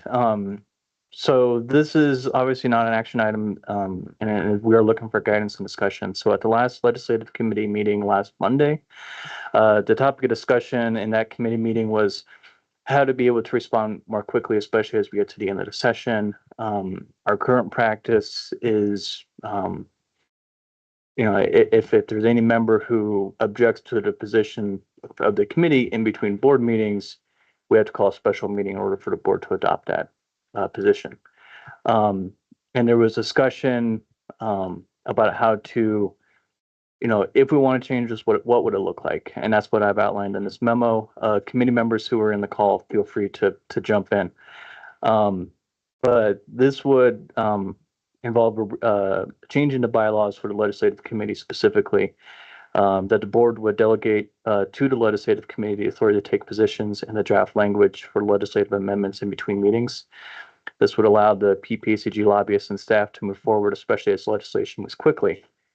The ability to take a position, however, would be dependent on a certain number of people present at that committee meeting. We discussed a number between 3 and 5, but no formal recommendation was made, and that's kind of where we're looking for the boards for guidance. If we decide to go this route, what would that minimum number be? As opposed to saying there's a specific roster of the legislative committee and a quorum of that legislative committee. There's some different ways to do this. This was the option that we kind of settled on. Keeping in mind that if we hit 7, that's a quorum of the board already. So just can't keep that in mind that if we hit 7, the board can take action as a board. And then once we establish that minimum, a simple majority of those present during the committee meeting would need to occur for a position to be adopted. So if we say 5 is what the legislative committee needs to hold its meeting and adopt positions. Then 3 would be that simple majority. This would require a bylaws update, which would require a 10-day notice ahead of the July meeting. So this would be coming out in advance of the normal meeting materials. So we'd be looking for anything by the end of June in order to get that out to the board for 10-day notice. This is, we don't have to take action in July. It's just if we want to make changes, we just got some timelines to keep in mind ahead of the next session. And this is strictly to keep us a little bit more nimble, those last few weeks when they're dropping bills daily, hourly, it seemed like almost. And there were some we were needing to take positions on very, very quickly. And this when we started the legislative thing, 7 years ago now, 5 years ago. And it's been a growing group, right? As we've hit different things, we've had to adjust and change things and I think we just found so many bills being dropped the last few days. It was just that we needed to take immediate positions on for action. It was kind of crazy. Can I defer you just a second and go to the co-chairs of the legislative committee? Yeah, that pretty much hit the nail on the head, especially in the last days of the session. We're just unable to respond quickly enough. And we're kind of seeing this as a need, especially late in the session. And so, yeah, the question then becomes how many people need to be present during the legislative meeting to actually. Yeah, because there have been times where there's just 2 of us and and it's really, you're like, we need more than 2 of us to make this work. So, yeah. Correct. Okay. Thanks, Dan. Okay. Yes. So obviously, I don't think we're ever going to entirely solve that. So I think it's just a matter of trying to refine a process to allow us to be as responsive as possible. But there's kind of another strategic issue here, and that is supposedly every legislator gets 5 bills, and there's 100 legislators, and that adds up to 500. And we get to 700 or more every single cycle.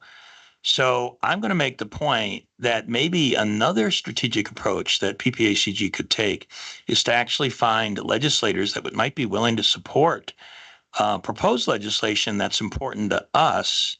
And maybe that might be to actually, no kidding, limit every legislator to 5. So instead of trying to ram through 700, we force them to 500 or something to that effect. In other words, maybe we actually get a little bit more proactive and introduce legislation and find sponsors and see if we can actually do this work a little bit more effectively from the other side.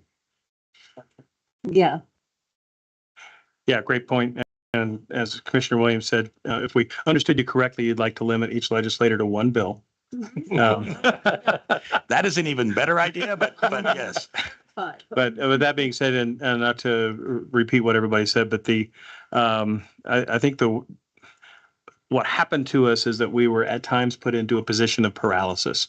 And sometimes the paralysis was just because it was coming so fast.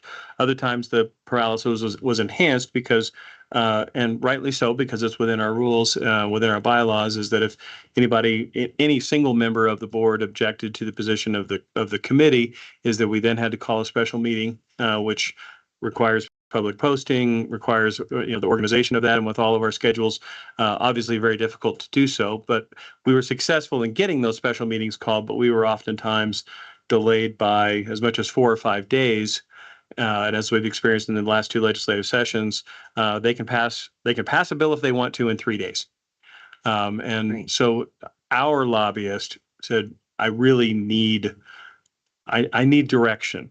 And the only way we could give direction was to do that. So my recommendation is for a minimum of 4 members present on the legislative committee. We talked about 4 and 5, but I think a minimum of 4 people present, where then those positions are then ratified at the next regular meeting. So I think with those 2 changes to the bylaws, that it will allow not only that committee to have the nimbleness for us to address what sometimes is an absolute avalanche of bills coming at us, but then also is I think it enhances the influence that the legislative committee has, and will encourage participation among members of the board, knowing that they can take positions, with 4, and obviously 7 would constitute a quorum of this board, but I think 4 would get us to, I think, a reasonable number so we could still operate, still do business. All of that being said, I think for most of those meetings through the legislative session, we had anywhere from 5 to 7 people, maybe even, actually, I shouldn't say 5 to 7, it was 5 to 9. Sometimes we had a lot, but we've had a good number of people representing us, but I would suggest that number be 4. And then again, include the language that all the positions will continue to be ratified at the next regular meeting of PPACG. I would agree that you should consider the number 4. I think that's a good nimble number, and everyone, especially as we get new directors on, know in the training that 4 is the number, and that those last 2 weeks of the session can be pretty vicious. So that gives everybody a heads up to keep an eye on the legislative committee during the last 2 weeks, especially. Yeah, because once they suspend the rules, like you said, they can Yeah. pass a bill in 3 days. So My question is, do we have provision, what are the provisions if there's a tie of 4 people? oh, with the 4 people. So we've got it written right now where it'd just be a simple majority. So if it's 4, then you need 3, just because 2 would be 50. That motion would A not tie, pass. a tie would die. A tie would die. Yeah. Okay, that's always the concern with an even number for me. So Correct, but, and if I may, Madam Chair, that being said, it takes 3. If we made it 5, it would still take 3. So I think the Got it. outcome, thank you. we get there. Thank you.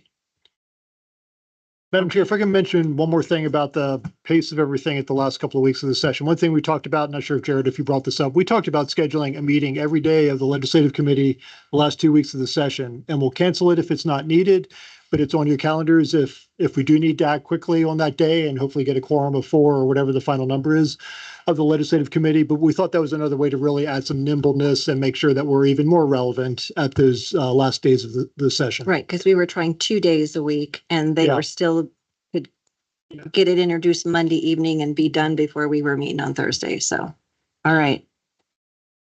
Okay. And one last comment, Madam Yes. Chair. Jared, thank you very much. Really, the cornerstone of our committee, even though we've got a lobbyist, has been Jared. And so publicly, I know we did it before a couple meetings ago, but you really, really have been a tremendous asset to the committee. So thank you. Thank you very much. We're putting Jared up for Okay, legislator. so of the year. everybody, there you go. The non-legislature award of the year. Non-legislature award. All right. So everybody's comfortable with these, but we want to say 4. We said 3 to 5, and we were suggesting putting it 4 in there, and then you bring it back in July for the vote. Yep, nope, this is, before we put language together and start kind of worrying about that, let's get the information, we'll put language together. So you see a notice probably July 1 or June 28th, with the proposed language for July adoption. Okay, sounds great. Thank you very much. All righty. That takes us on to other reports and minutes, and we will go to CDOT. Scott, you've been very patient. Welcome.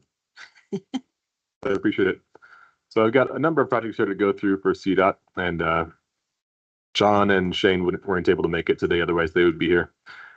So starting with active construction, we have MAMSIP is moving into traffic switches on southbound onto permanent configuration and completing the northbound bridge over Academy. I-25 Fillmore to Garden of Gods is working on the southbound bridge. They've got west side drainage, and they're preparing for southbound widened pavement to shift onto southbound onto this new pavement this summer is the plan. There's an ADA project ongoing there with the ramp reconstruction. So that's continuing on schedule and budget, with work coming up in Monument along Highway 105 and a couple ramps in Palmer Lake as well. US 24 pedestrian improvements project is anticipated to be done with construction on 31st Street by the end of June. The remaining work at 8th Street and 21st Street is anticipated to be complete early August. Colorado 115 from mile point 27 to 39 is working to finish out paving on the south end and get largely opened up by July. So new 2024 construction projects. Powers and Airport is getting ready to start work after successful award.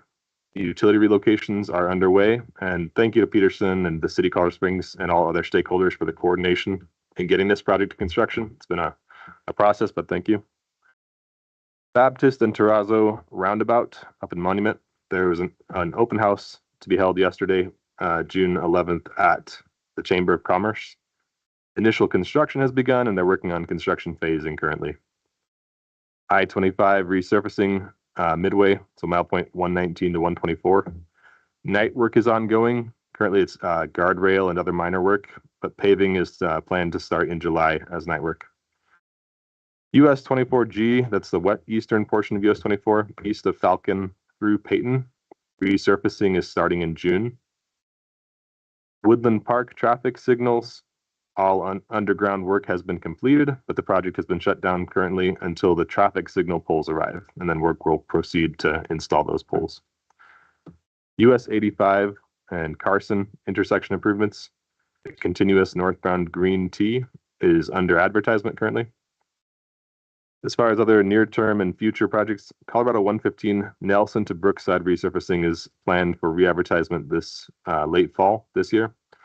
That's from south of I-25 a little bit and down to Nelson Boulevard, I believe. Planned future 2025 construction. So we have Colorado 67D Woodland Park is a 10-year project, and we're preparing to re-advertise that project. It will require some redistribution of funds, some more information to follow from John and Shane. US 24 Divide and West is a 10-year resurfacing project also. It's on track to advertise in the late fall. That's all I've got for updates, unless anybody has any questions. Any questions? Okay, go ahead. Thank you very much for the update on that. The Divide 24 West, I don't want to lose sight of the gap between the last Highway 24 resurfacing, which got shortened due to the bid process to went just west of Edlow Road. There's about a 6-mile gap, or maybe now a 5-mile gap between Divide running east.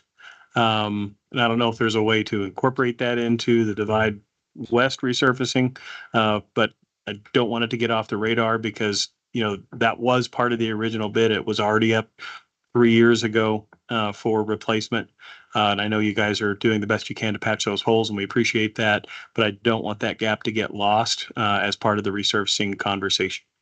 Yeah, absolutely. So that we'll be addressing that. We're starting from where that last project just left off, a few miles east of Divide, basically at that gravel mine entrance. Right. Okay, so it does include that. Yep. So that'll be our starting point or our ending point on the east. On the west end, we're hoping to get to Florissant with or just past Florissant with our current. Thank you. What we think our budget will take us to. Mayor Graham. Yes, thank you. This is a question I'd run past Shane Ferguson a couple of times. This is the intersection at Highway 24, milepost 298. That's the intersection with Cliff Dwellings Road, and on the Manitou side, it's Washington Avenue. There's a dangerous intersection there. Several years ago, CDOT said they would put in a barrier so that only right turns could be made coming out of Cliff Dwellings. Last I heard was the contractor who was asked to do it refused to do the work. So, this has been 4.5 years since I've been involved with it. I'd like to see some traction forward. One of my questions to Shane was, if the city of Manitou did it, could we get reimbursed by CDOT? I realize there's jurisdictional issues, but nothing has happened there in 4.5 years. At least it's dangerous, not just to Manitou Springs, for anybody who's driving westbound on Highway 24. So if we could get an update on that or some sort of recommendation, I'd appreciate it. Yeah, from our traffic group, they are working on a change order to bring that into a different project. So price has been confirmed with the contractor, and they're working on final approvals so that hopefully they can give the contractor NTP. So if everything goes well, they'd be anticipating starting work early in July or early in July with no hiccups is what they're hoping for. So yeah, I'll cross my fingers. I realize that those sentiments have been voiced before without anything coming to fruition. So, okay, we'll light a candle. All right. Anybody else? Questions for CDOT? Madam Chair as well. Commissioner Elsner. Thank you. I would like to remind CDOT that Park County is part of the Pikes Peak Area Council of Governments. I get a little tired of having to do this every time CDOT gives us an update, but we do have projects going on in Park County, one of them being a rather major project at Fairplay, where they're replacing the intersection of Bridge. And over the Memorial Day weekend, CDOT had a real mess because they didn't coordinate with their contractor what was actually supposed to happen with traffic. I would suggest they never realign traffic on a Friday before a 3-day weekend that is a huge weekend for travel in Park County. But we do have a major project there going on. They're doing a little work still on a bridge on 24. And when you look at the 2025 construction, they're going to go out for bids this fall for repaving from basically Pine Junction through Bailey and a little ways along the canyon. So I would really like to have those updates every month so everybody in the region, the 3 counties, can understand what is also happening in Park County. Thank you. Thank you, Commissioner Elsner. Commissioner Parsons, I didn't see you there. Thank you. Thank you, Chair. I just wanted to also mention to Commissioner Elsner, thank you for bringing that up, and wanted to let you know that I very much am looking forward to a tour date at the end of the month. I'm going with Director Ferguson, and we're going to do a full project tour, including Park County. So I'm just wanted to let you know that that's on my mind as well as Commissioner, and I'm looking forward to seeing all the projects underway and share your concern about understanding all those updates. So just want to throw that in there. And Commissioner Parsons, I'd like to extend an invite to you to the July 1st legislative meeting. We had a conversation where you had some I thought, really good insights for us from your side of the table, and love to get those before the next year and see if we can implement some of those. Nope, I will try to attend that. Is this a good time for me to make a couple other additional comments and updates about the commission? Yeah, go ahead. Okay, thank you. Yeah, I just wanted to update about the last meeting where the CDOT Commission voted on the TPR boundaries. And as you all likely know, that we postponed the decision on the boundary. And there, we can talk about this at a legislative standpoint, but there were, I think, a lot of people who would like to see a legislative approach to addressing TPRs and MPOs and those boundaries and how we work through that. So I think that will be something just to think about. The commission postponed that because we felt like it was definitely choosing winners and losers. Like there was just not a great outcome in that scenario. And so we are taking a bit more time on that decision. I do think, as you think, even though a legislative decision might sound good, I just want to caution also that if we open TPR boundaries for legislative action, things could get worse instead of better. So I just want us to think through that as we approach it. Because there may be other changes that happen if we start to crack that open through a legislative approach. So it's something just to stay in touch about as we go. I'll let you know for sure if I hear anything moving on that front, but I think we will take some time on this. The second piece is we are kicking off the 10-year plan process at CDOT, and the first step of that will be the issuance of a new policy directive. We were given a draft of that at our last meeting. I've been going through it. It has some significant redlining going through it. I also just want to make sure everybody knows that we're going to exercise care in that process because it could change the way 10-year project plans are made. So that's what we're working on right now. I was asked to chair the nominating committee for the executive committee of CDOT. So Karen Stewart is the current chair of the CDOT commission. Terry Hart is current vice chair. And it is likely that Terry Hart from Pueblo will take the chair position, and then we are looking at nominations. So I'm chairing that committee as well. So that's just kind of the summary of what I'm working on right now at the commission. Go ahead. Oh, no, I just have something to say, and I don't know if this would go in the commissioner's realm or the CDOT realm, but we are really struggling. Whoever knew there was a windmill season, okay? Apparently there's a windmill season when these things are on the road. The permits, I have just recently found out, are issued for 1 year for the heavy duty oversized permitting process.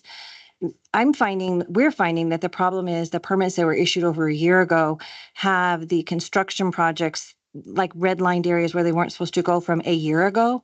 And now that it's very clear for them to drive up I-25 to Mesa Ridge Parkway and get off there, the problem is their permits still show it's restricted and they're required to go by the permit. So we have in addition to all our traffic that I talked about at the last month meeting, now we have windmills going through Highway 85 and quite frequently getting stuck on the roundabout on Mesa Ridge Parkway trying to get onto the sidewalk. And if they fall off the side of the road, that's a whole nother issue that we have to deal with. And then to do that roundabout on the Highway 85, and they just come back and they show us the permit. And so it's just a real struggle. I don't know if that whole permitting process needs to be relooked at because, I mean, legally they whip their permit out and they're driving in the correct area from last year. But this year the freeway is open and it would be much more conducive to traffic if they went up Highway 85 to Mesa Ridge Parkway and got off on that much straighter, easier shot to do than to, fall off the road on Highway 85 and then block traffic when, we're already struggling with restrictions down there. So that's a bigger conversation that needs to happen. I don't know if that happens in the commissioner's realm or the CDOT realm or whatever, but that would be a staff question. So I'll let them work that through. But I don't think it can be solved this year. I'm just throwing it out there as this is maybe a bigger conversation you need to have. And I understand the reason for wanting to do the permits for once a year. It's way easier, but we're really struggling with the day-to-day process of that going on. Yeah, it could be a informational discussion first with our overweights, oversized permits group up in Denver. We've talked with them. We've talked with the individual permit holders. We're in the process of trying to get rid of the company in Pueblo and say, can you talk to them when they're loading up? And, it's just, we're kind of stuck in the middle on this. And so maybe that's a bigger discussion that needs to happen. Yeah. Yes. Thank you, Madam Chair. I'll just continue to express my appreciation to CDOT for the large number of projects that are ongoing. And of course, it makes it a little bit of a mess today, but the future outcome of that I think is really good. And so just thanks for that. But I do want to mention one additional thing. There just is a lot of discussion in the legislature about densification in cities and so forth for a variety of different reasons. And I just feel like when the legislators do that, they continue to fail to recognize that we have a major CDOT highway very close to a national forest, a very unique situation. And I'm obviously talking about I-25, and I-25 is already a pretty congested highway. But if we were to combine that congestion with the need to evacuate from a fire, we would have a very, very difficult situation, probably end up in dead citizens. So I would just ask us, CDOT, to maybe help us figure out how to address that, either in better contingency plans, working with PPROEM, or maybe in adding lanes or doing something. I'm very concerned about what the legislature is pushing and the impact that's going to have with us on a road that's already highly congested. And I know you're working on I-25, and I appreciate that, but I think this is actually a pretty big discussion that we need to think about strategically. And I'm not sure we've done that when we throw in fire risk issues as well. So I would just encourage CDOT to help us get active in that discussion. Thank you. Yes. Yeah, thank you, Madam Chair. Eric Stone, Teller County. Commissioner Parsons, just want to thank you guys for pumping the brakes on the TPR realignments. It was a big topic of discussion at the recent Summer County Commissioners Incorporated meeting. Obviously concerned about the equity of funding and kind of a blatant transferring of highway funds from Southern Colorado up to the I-70 corridor with that new TPR up there. So appreciate you guys pumping the brakes, and I agree 100%. We need to keep this away from the legislative process. We played that not last legislative session, but the one prior to that, which authorized you guys to go take a look at these and redraw them potentially. But appreciate your thoughtful approach, and would love to continue to be a part of that process as you guys look at how to do that and how we can ensure that the miles of roads that are throughout the state of Colorado receive the proper, monetary support from CDOT. So thank you again for all your work. Thank you. I appreciate that feedback. All right. any further questions for CDOT or comments? But we do appreciate the work. It's just the pain, the short-term pain for the long-term gain, huh? Understood. Yeah, thank you. Yeah, thank you. All righty. Okay, that takes us on to state, and you didn't go. John went, right? Yeah, John's available. Unfortunately, my brother passed away last Wednesday, so I went in good state on Thursday. So yeah. I know we're behind time, so I will try to keep this brief. Commissioner Elsner was also at the meeting telephonically, so Commissioner Elsner, if I miss anything, let me know. I think the two main takeaways that you all would be interested in is during the legislative recap item, Dr. Cog and a few other of the TPRs around the state, when they talked about the No Fare for Better Air campaign and how they took $10 million off of the multimodal options fund. It turns out at the final version of that bill took it off the top, so it actually came away from the monies that the MPOs would receive. Dr. Cog was very adamant that they had already, when they negotiated SB 260 and was part of that SB 260 process 2 years ago, certain promises were made of how the money that was being taken away was coming back in MOF, and then just one legislative session later, the money was taken again. So others repeated the same sort of concern that there was, not with CDOT, but with rather the state legislature, that a real erosion of trust, that deals were made and solidified.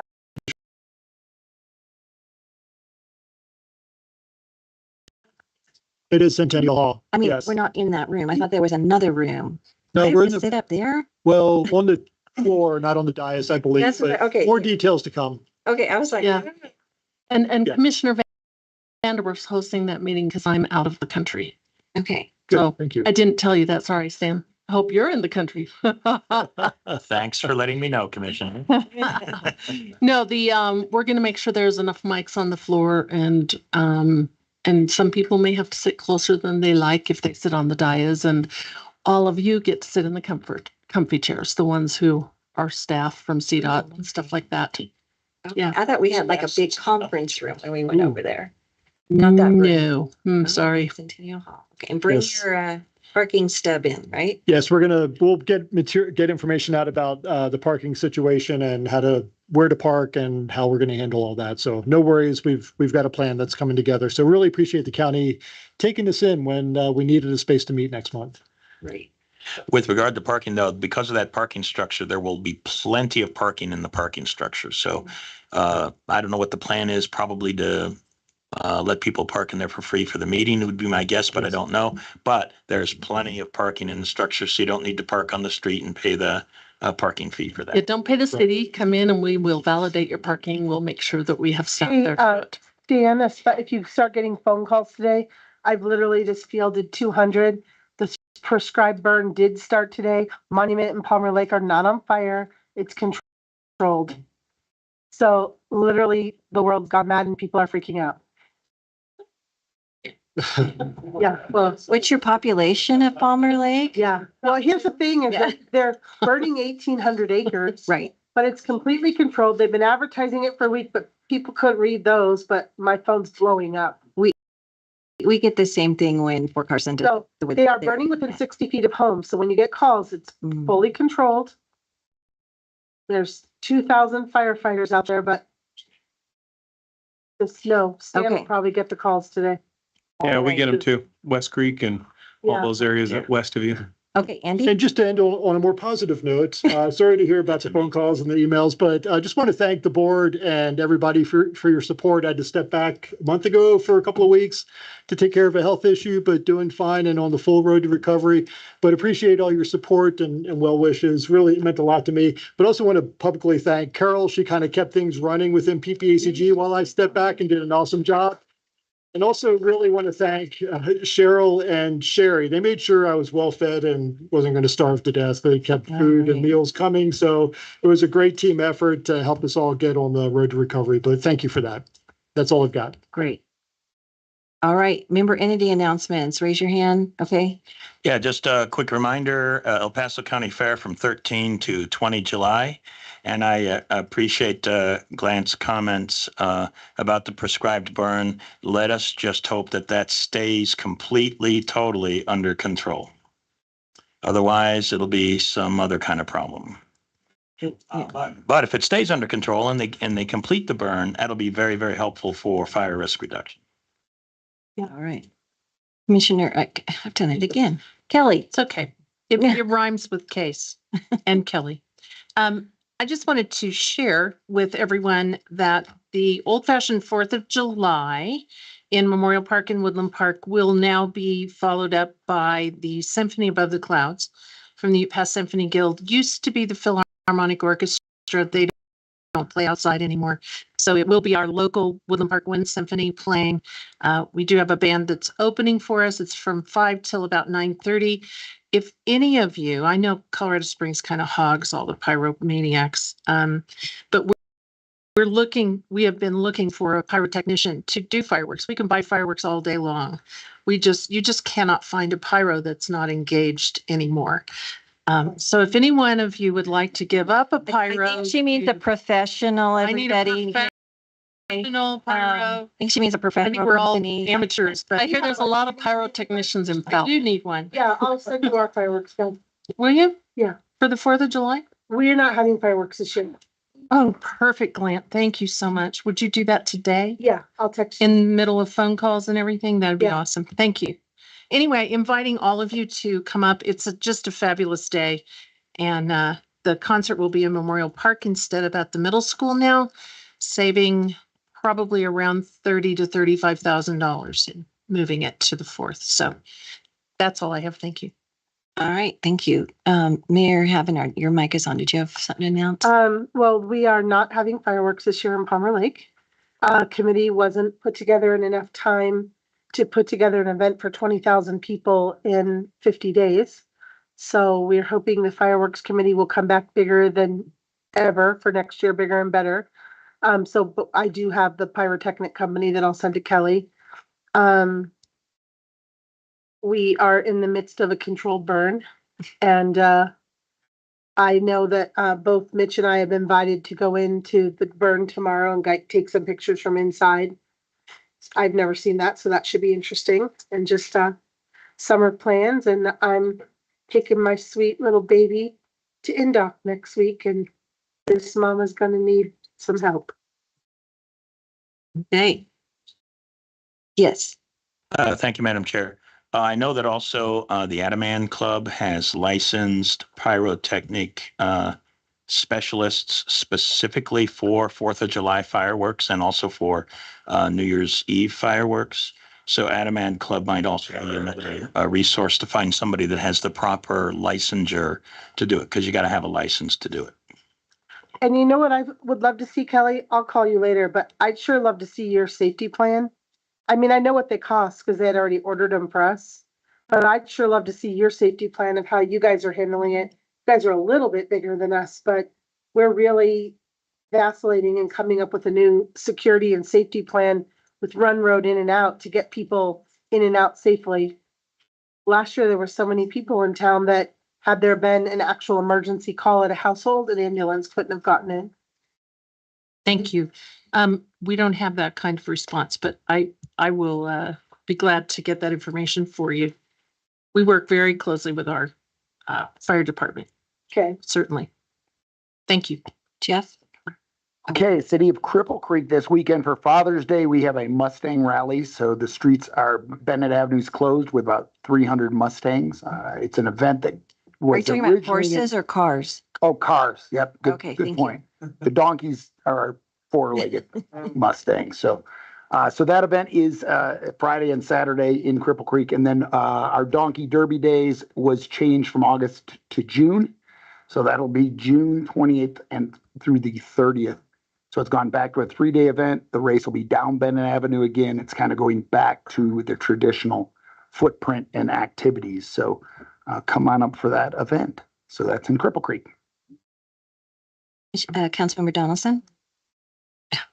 Yeah, thanks, Madam Chair. I do want to just point out that on the morning of the 20th, which is a Thursday, we have the Western Street Breakfast there on Pikes Peak, East Pikes Peak, and Tejon is the center of it. And starts at 5:30, so you can do it and still go to work. But it really is, if you've never been there, it's a great event. There's music, different kind of bands are going to be playing. The Army makes breakfast for everyone, pancakes, and that's good. There'll be some speakers, not too many. There are animals for kids to pet. There's lots of little things for kids to do there, like lassoing plastic steer and stuff like that. So it really, and then the range riders go by riding out of town. So it really is a good, it's a fun thing to do. And it's nice and cool at that time of day. You get to sit on hay bales and eat your breakfast and listen to music. So I recommend it.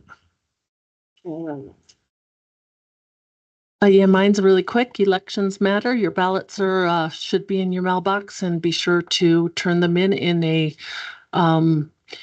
voter box, because sometimes if you send them to the post office, they don't make it in time. Thanks. And Holly will be more than happy to tell you who to vote for. I'm just joking. No, I will not be happy to tell you who to vote for. I'm staying out of that, but I just know we just ran a special district election in El Paso County, and I think we had 51 ballots come the day after. Ooh. That doesn't count. 51 people lost their right to vote. So, I just want to announce that our annual Green Box Arts Festival begins July 1st. It's 2 weeks of just various events through town, including block parties and whatnot. And they've just installed, or they are in the process of installing, an art installation over our gazebo bridge. It's actually a lit ring that will be misting water. Oh, wow. And they've turned some of the lights on last night. It looks pretty cool. That is cool. Yeah. All right. Fountain has a big car show, and we're not discriminatory. We let other cars in besides Mustangs. So July 13th, maybe some of those Mustangs will be down there then too, right? And we expect over 200 cars, and it's at our John Metcalf Park, and so it's all free, and our parking is free, and only the food trucks charge. So either bring a picnic or come down and spend some time down there. And I would suggest if you do come down, you come down early in the morning, because it's notorious for being hot that day. But if a rain cloud appears, a lot of them start leaving right away. So because they don't want to get their babies out in the weather, right?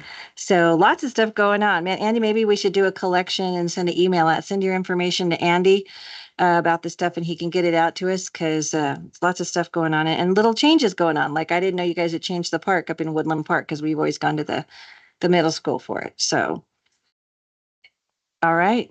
All right. And we can't forget about the Pikes Peak International Hill Climb. Oh, on there you January. go. International Hill Climb. There you go. Yes. So, yes. All righty. Look at everything coming up. We do have a transit workshop. We're going to take a 5-minute break. I'd like to remind the executive committee real quick in that room over there, and get over there as quick as we can. And then if you want to come back in the transit workshop, John's going to. Oh, okay. All righty. And is that going to be about 30 minutes? Okay, so you have them out by noon? Okay, you have them out by noon. If anybody wants to go to lunch, I will be at Rudy's if you'd like to join me. So how's that? So as soon we'll plan on going up there afterwards, and then we'll get you back in time for. All right, so let's take so executive committee, we're going to move over there, and the meeting's over. Adjourned. On to We just have about a 2-minute break. Yeah. 2-minute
if you're doing that,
Those glasses. Guys, I'm doing good. Young man was probably 66 and I'm 63. I'm only a young man.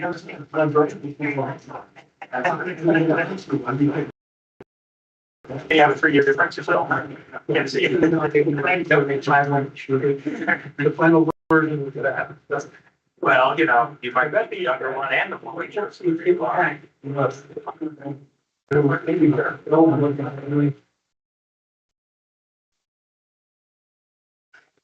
All right, if y'all are here for Transit 101, if we can go ahead and get started so I can meet Mayor Thompson's deadline. So. Understood. Laura Cruz, Mobility Coordinator for PPACG. Today I'm joined with Lan Rao, the Transit Division Manager at Mountain Metro, and we're really approaching this Transit 101 not to talk the challenges and needs in our region, but just to educate you guys on transit funding, those types of things that are sort of the core part of what we do as administrators and what we have to do as organizations to implement transit. So I am going to go super fast so we can get through this. Feel free at the end to ask any questions. If there's something burning, just let me know. All right. Just wanted to go through the different types of transit that are funded by the federal government. Transit is a subsidized service in communities and in cities. These are the traditional types of services. So fixed route, when we say fixed route, that's the traditional circular bus type of service.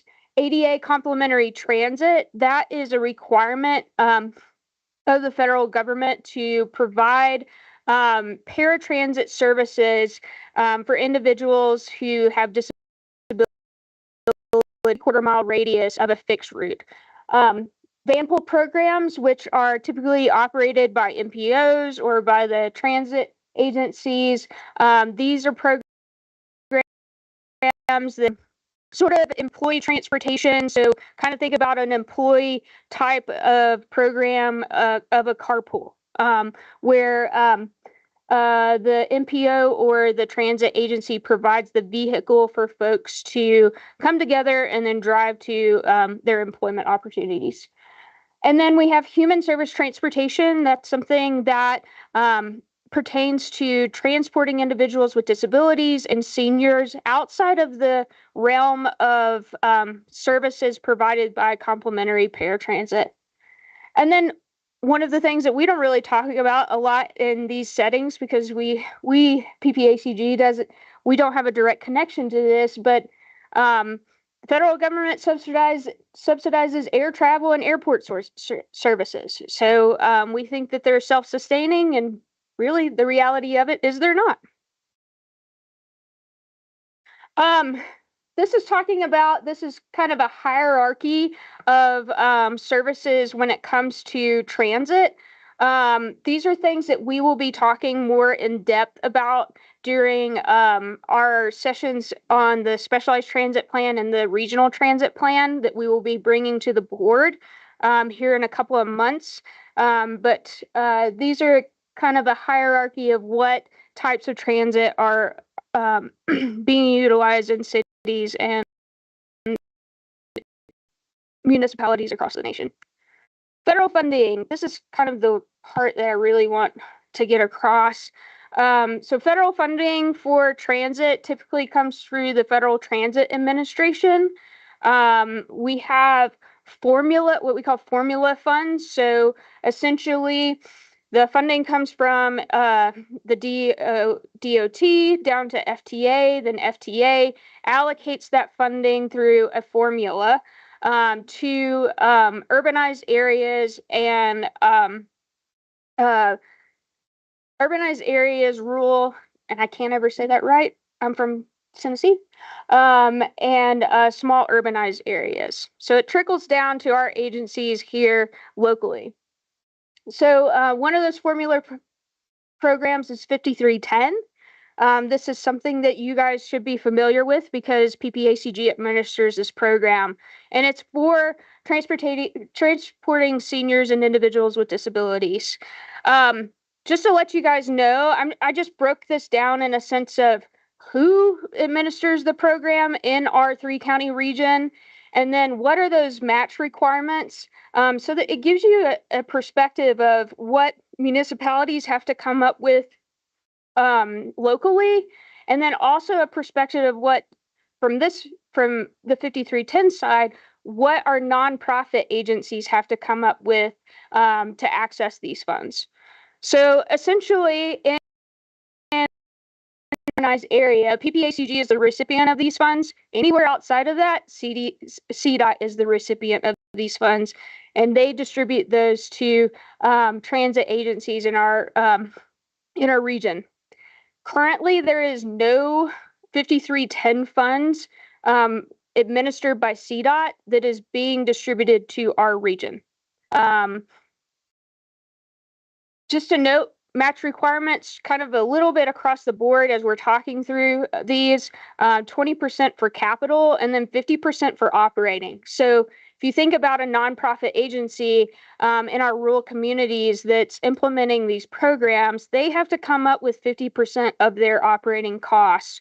That's on the road. So it's a big challenge for some of these smaller nonprofit agencies that are relying upon the municipalities as well as just the local folks donating to their organizations to come up with that 50%. And then I just kind of broke down how they come up with the formula funds and then how we access those funds. So PPACG, even though the urbanized area gets allocated funds by FTA to the urbanized area, we actually have to write grants to access those funds. So it's like we get the money, but we still have to write a grant to access that fund. It's kind of confusing. I think of it as I'm writing a grant to access my piggy bank, right? To provide services. It's backwards. And so same thing for CDOT. CDOT has to write grant proposals to the DOT to access the funds for the projects and the agencies that they distribute funds to. Next. Talking again along the lines of providing services to older adults and individuals with disabilities in Colorado, we actually administered to the AAA funding. You guys last month approved the distribution of AAA funding as well as the 5310 funding. But I think it's important for us to talk about this in terms of transit because our major funding source for providing services to seniors is actually AAA funding. It's not the FTA funding, and we'll talk about PPRTA funding. It's not those, but AAA. And so there's a 10% match that the nonprofits and for-profit agencies that participate with AAA funding has to come up with in order to access those funds. And it's interesting that each state has their own formula of distributing these funds to the Area Agency on Aging. So this is set by the legislature. And so it is currently an interstate formula that I don't completely understand, but that's how it's broken up amongst the state. Okay. 5307 funds. This is the traditional in a urbanized area. So this is, and Lam will talk a little bit more about this in her slides, but this is the formula funds for the traditional buses and buses being offered in the cities and larger urban areas across the U.S.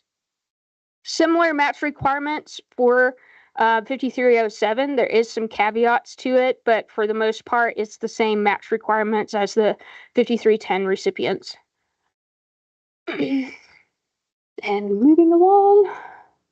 5311 funds is funding available for rural areas. So thinking about 5307 is for the cities. 5311 is a very similar funding source for our rural areas. So anywhere outside of the urbanized area, so in parts outside of Woodland Park and Teller County and parts in Park County, that's where the 5311 funds go. Another interesting caveat about this funding source is it goes directly to CDOT, and CDOT has their own formula of how they distribute this to the transit agencies in these areas.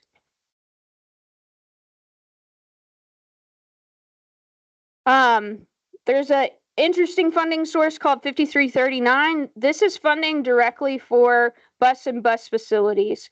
And so this is a competitive grant. We actually have the Colorado Association of Transit Agencies that works with transit providers grants. They are not simple. There's environmental requirements around it. There's a lot of money that goes into planning for writing one of these grants. I think recently Cripple Creek Transit has submitted an application for a transit center.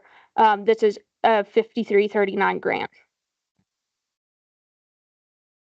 Just to kind of give you an idea of sort of the funding boundaries, because I get questions all the time from jurisdictions and also from just community members as to why certain programs operate in certain places. And it's really driven by the funding sources. So here we have in the Colorado Springs urbanized area, Urban 5310, which PPACG administers, and 5307, which the city of Colorado Springs administers, that can only be used within those boundaries, right? Anywhere outside of that, and that's written in red, Rule 5310, which is administered by CDOT, and 5311 funds can be used outside of that urbanized area, which we don't have control over. The thing that we do have control over for our 3-county region is the Older Americans Act funding, which can be used in the urbanized area and in the rural counties. Here's our main local funding sources. The city of Fountain has Fountain Municipal Transit. Their taxpayers directly provide funding for Fountain Municipal Transit to run their circular route. Then we have PPRTA funding.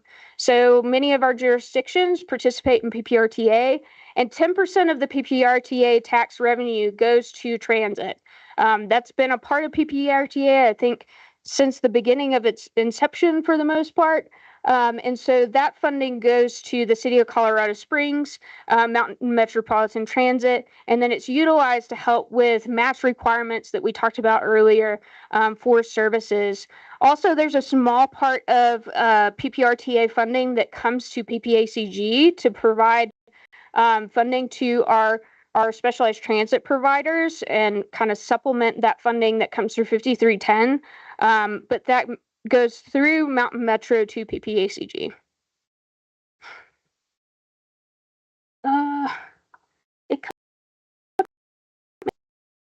Let's see.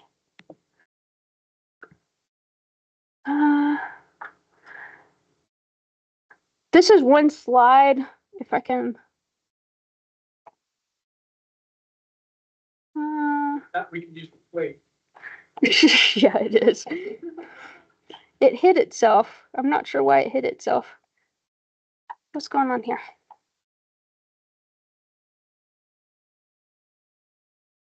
That's me. Okay. There we go. All right. There it is.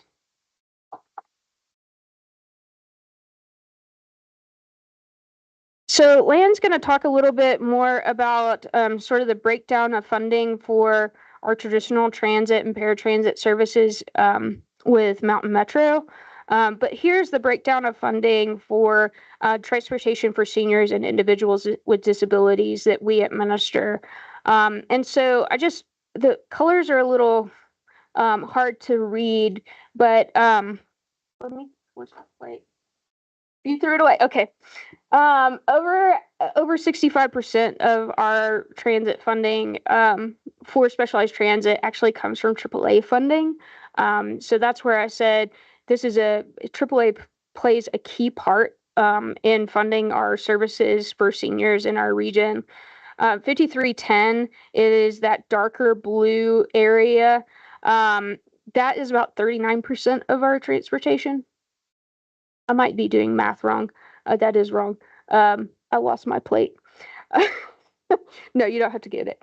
So it is a significant part, but it is a much smaller part of our transportation dollars.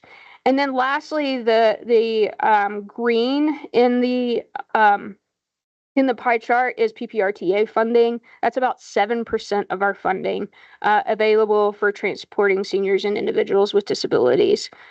We distribute a little over $3 million in transportation funding for those programs. And the challenge with that is it is very much so finite money, and these are the most expensive rides that we're providing in our community because it is for seniors and folks that need extra help beyond what paratransit services can provide. Any questions for me? Laura, yes, just to follow on the last comment you made here, I would be curious, and I don't need this answer right now, but if I could get an idea of what the cost per ride for when you take care of specialized customers, seniors, handicapped individuals, that would be useful for me because from Manitou's perspective, I'm curious as to about whether or not our services are sustainable. And when I say we, I mean Mountain Metro. And then maybe just your average rider is get to compare that to. So if you could provide that at some point, it'd be a good metric for us to have. Well, I can tell you right now. Sure. For the specialized side, ultimately, our specialized transit providers have seen quite an increase in the amount of cost per ride because of things like fuel. Some of our agencies just received a 22% hit in their insurance. And then also the increased cost of labor. So a lot of our agencies and land has felt the same challenges as well over the past few years. So when I first started here, we were looking at a cost for specialized transportation, not for Mountain Metro services, of about $32 per ride. And now we're looking at $30 per ride. So that is a huge challenge moving forward. And one thing to note, we do a financial assessment on every one of our subrecipients of AAA, 5310, PPRTA funding every year, and they have to prove their cost, right? And they don't have any issues proving their cost. And that's one of the big challenges that we're dealing with is our funding's not really growing, but our older adult population that is needing transportation is growing. And so agencies, including Silver Key, I can say this because they've said this publicly, they're having to turn away over 200 rides a week because of the limited funding available. Thank you. That's really very helpful, and that's sort of the trend that I would have anticipated, which is unfortunate, but at least we know what the problem is. Yes. So thank you very much. Yes. Gonna turn it over to Lan. Thank you, Laura. That was very helpful. Thank you, Laura. Good morning. Good afternoon. My name is Lan Rao. I'm the Transit Services Division Manager, and I'm very happy to share some information about Mountain Metro with you. A little history about transit in the city. 1887 is, well, actually, there is a picture, the very first one right here. Oops. That was the picture. That's a horse-drawn streetcar. And then the second picture here on the slide is a picture taken about 1902 electric streetcar. 1926, buses replaced streetcars. And then 1972 was the first year that the city officially took over Colorado Springs transit operations because the private sectors were no longer able to support public transit. I'm not going to read everything. 2004 is the year when PPRTA was created. And since then, we were able to expand transit services in the region significantly. Unfortunately, that added service, added higher level service was cut during the Great Recession around 2010. Since 2014, we have been really focusing on restoring those transit services, not necessarily exactly the same route, same location, but we have been really focused on restoring, adding more services to our community. As Laura mentioned earlier, we operate fixed route service. Those are the big operating on a fixed route with a schedule. ADA Complimentary Paratransit Service is also known as Metro Mobility. They provide services from origin to destination. They'll pick you up from your door and take you to your destination. Vanpool service is a commuter service that we operate, and the Above and Beyond HSP service was transitioned to PPACG in 2021 to better align with the other services that PPACG manages.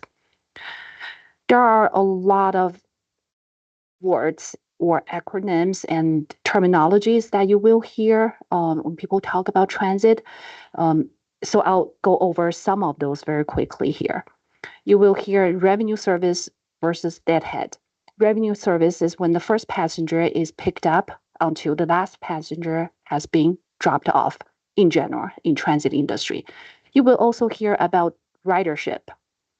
That's the official word for a lot of the National Transit Database reporting or in the Federal Transit Administration world. We use ridership interchangeably as passenger trips, boardings that really like the airlines when someone boards the bus. For the fixed route service, we don't really know who that passenger is, so we don't exactly know the origin and the final destination for a passenger. We can guess, but we normally report our official ridership as that passenger trip when someone boards the bus. Efficiency measure that we talk about a lot is that ridership per revenue service hour, basically how full the bus is. And sometimes I think the airline would refer that to their factor. What's the percentage, how full the bus is. Fare box recovery ratio is another one. We mentioned earlier, Laura mentioned that the revenue that we collect. Fare box recovery varies a lot in transit industries. Even within our industry, we saw as high as 30% fare box recovery when we were operating Flex service to around 9-10% post-COVID. Formula grant, competitive grant. Formula grant basically is allocated based on a lot of factors. For our 5307 formula grant that we receive from the Federal Transit Administration, they're based on population density, miles traveled of the vehicle, and also passenger miles traveled. So there are a lot of calculations that go behind that formula allocation. And as a transit agency, we do not have to go out and compete for those funding. So we treat those money very carefully. We use them just like our precious local funding from PPRTA and other sources.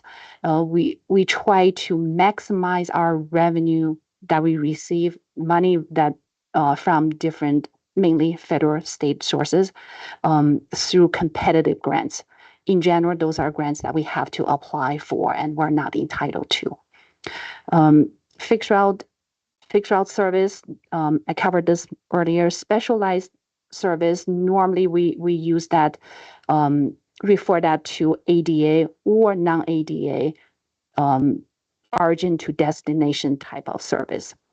You might also hear a lot of newer industry words out there, such as microtransit, on-demand transit, commingled service. So there are a lot of terminologies out there. Those are normally referring to anything that's not a traditional fixed route bus on the street with a schedule. So these newer type of transit services are really targeted to right fit the level of service. So instead of a fixed route service along with a ADA mobility service within 3/4 miles, can we operate one vehicle that could be a smaller vehicle, maybe mix metro mobility riders with fixed route riders who are not eligible to use that on-demand service? Can we reduce our cost and cover a broader area and meeting the needs with more innovative way so we can stretch our dollars a little further? How do you measure the success of transit service? Well, there's the coverage, there's the frequency, and how many hours we operate, how many days we operate. Are our buses full? Are we getting the higher number of fare box recovery? And can we right size the fleet? For example, we have lower ridership per hour routes that we're actually looking into. You might have seen those purple branded mini buses. It really is, we have been forced into using everything that we can before we can receive new buses post-COVID. But during this process, we actually saw a little, really, that silver lining that we can right size the fleet size to fit the ridership. This way we can save a little bit on fuel and maintenance and also the vehicle cost. We're also introducing minivans into our metro mobility service. We currently have 12 minivans, again, retired from Vanpool services in paratransit service, and we're getting a lot of positive feedback from our customers for that expanded option. Rider experience and connectivity are two major focus, especially since COVID. People are really focusing on that. Are you really taking me to my destination? How long does it take to make that transfer? And is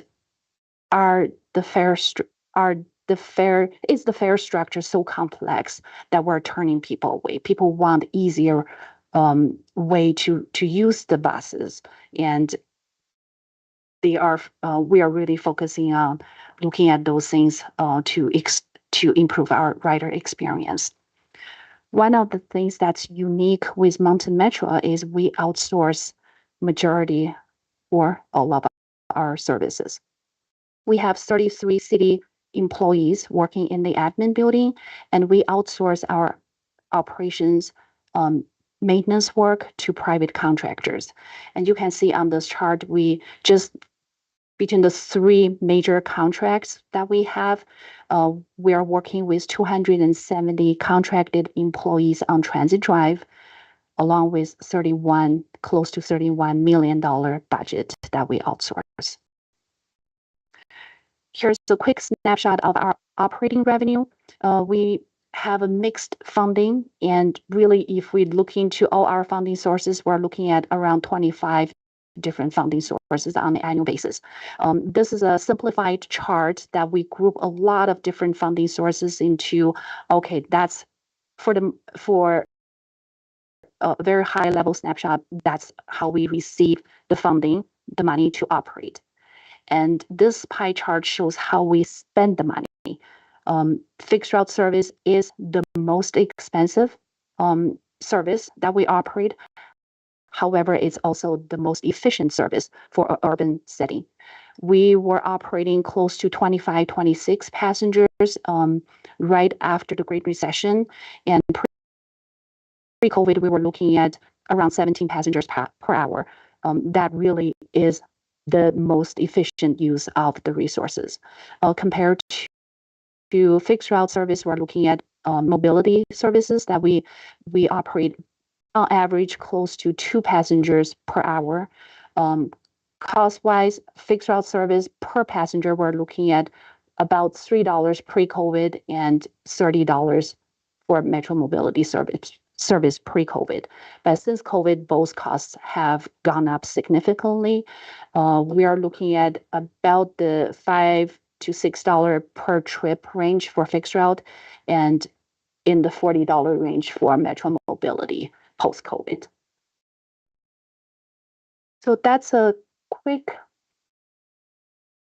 going over transit in a snapshot, trying to meet the 12 o'clock deadline. And I'm happy to answer any questions. Yes. Yes, thank you for the presentation. So the first question I have for you is, are any of these lines breaking even or close to breaking even? I mean, no. Are really, some lines actually really delivering a lot of people from one place to another? Manitou Springs shuttles, those are examples of extremely high ridership, very successful service, but they are not breaking even. Okay, which one has a lot of riders again? Manitou Springs to Route 33. Route 33, and that's Manitou Springs to downtown Colorado Springs, or Manitou Avenue from the transit center all the way to the incline. Oh, okay, the incline bus. Yeah. The incline. Okay, great. Thank you. And then for some of the other travel, I don't know what we use to deliver the travel, but you were talking about ridership costs of $48 or some number like that. Would it make sense to use Uber or Lyft instead of a bus or a van? Maybe it might be less expensive. So, we kind of use a privately available transportation mode to maybe reduce costs. That has been that is an option. We actually contract with Transdev for the Metro Mobility service, and we actually have a subcontractor with the taxi service. So it is a choice that people can use. The pre-COVID cost, we were looking at about $30 per trip for Metro Mobility and about 40, a little over 40 post-COVID.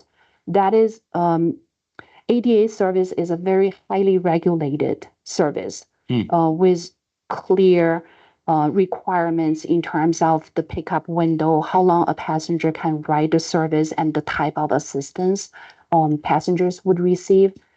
Compared to a privately owned Uber and Lyft, they are more relaxed in terms of rules and regulations, from accessible vehicles to the service level. But that is a option that we are looking into in the long range plan to solve a lot of the first mile, last mile solution. Sure. You might not feel you can or maybe would want to answer this, but do you feel that some of those regulations are actually producing constraints for delivering good outcomes, or are they actually helping produce better outcomes? That's actually a good question that I ask myself a lot of the rules and regulations.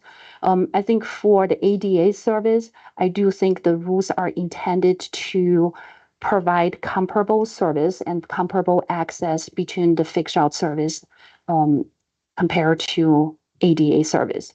There are a lot of reasons, just like one example is we were introducing minivans to the Metro Mobility service for people to have more options. Well, those vans are not ADA accessible. So we had to get the Federal Transit Administration's approval, making sure we're monitoring the service level, making sure people using minivans are not being treated more favorably or less favorably compared to the other type of vehicles. So the rules are, of course, that adds to staff time, adds to additional processes we have to put in place, but the rules are intended to, for good reasons. Okay, thank you. Welcome. If I may, I'd like to compliment Mountain Metro for the services they've provided, specifically the City of Manitou. Been very cooperative, great to work with.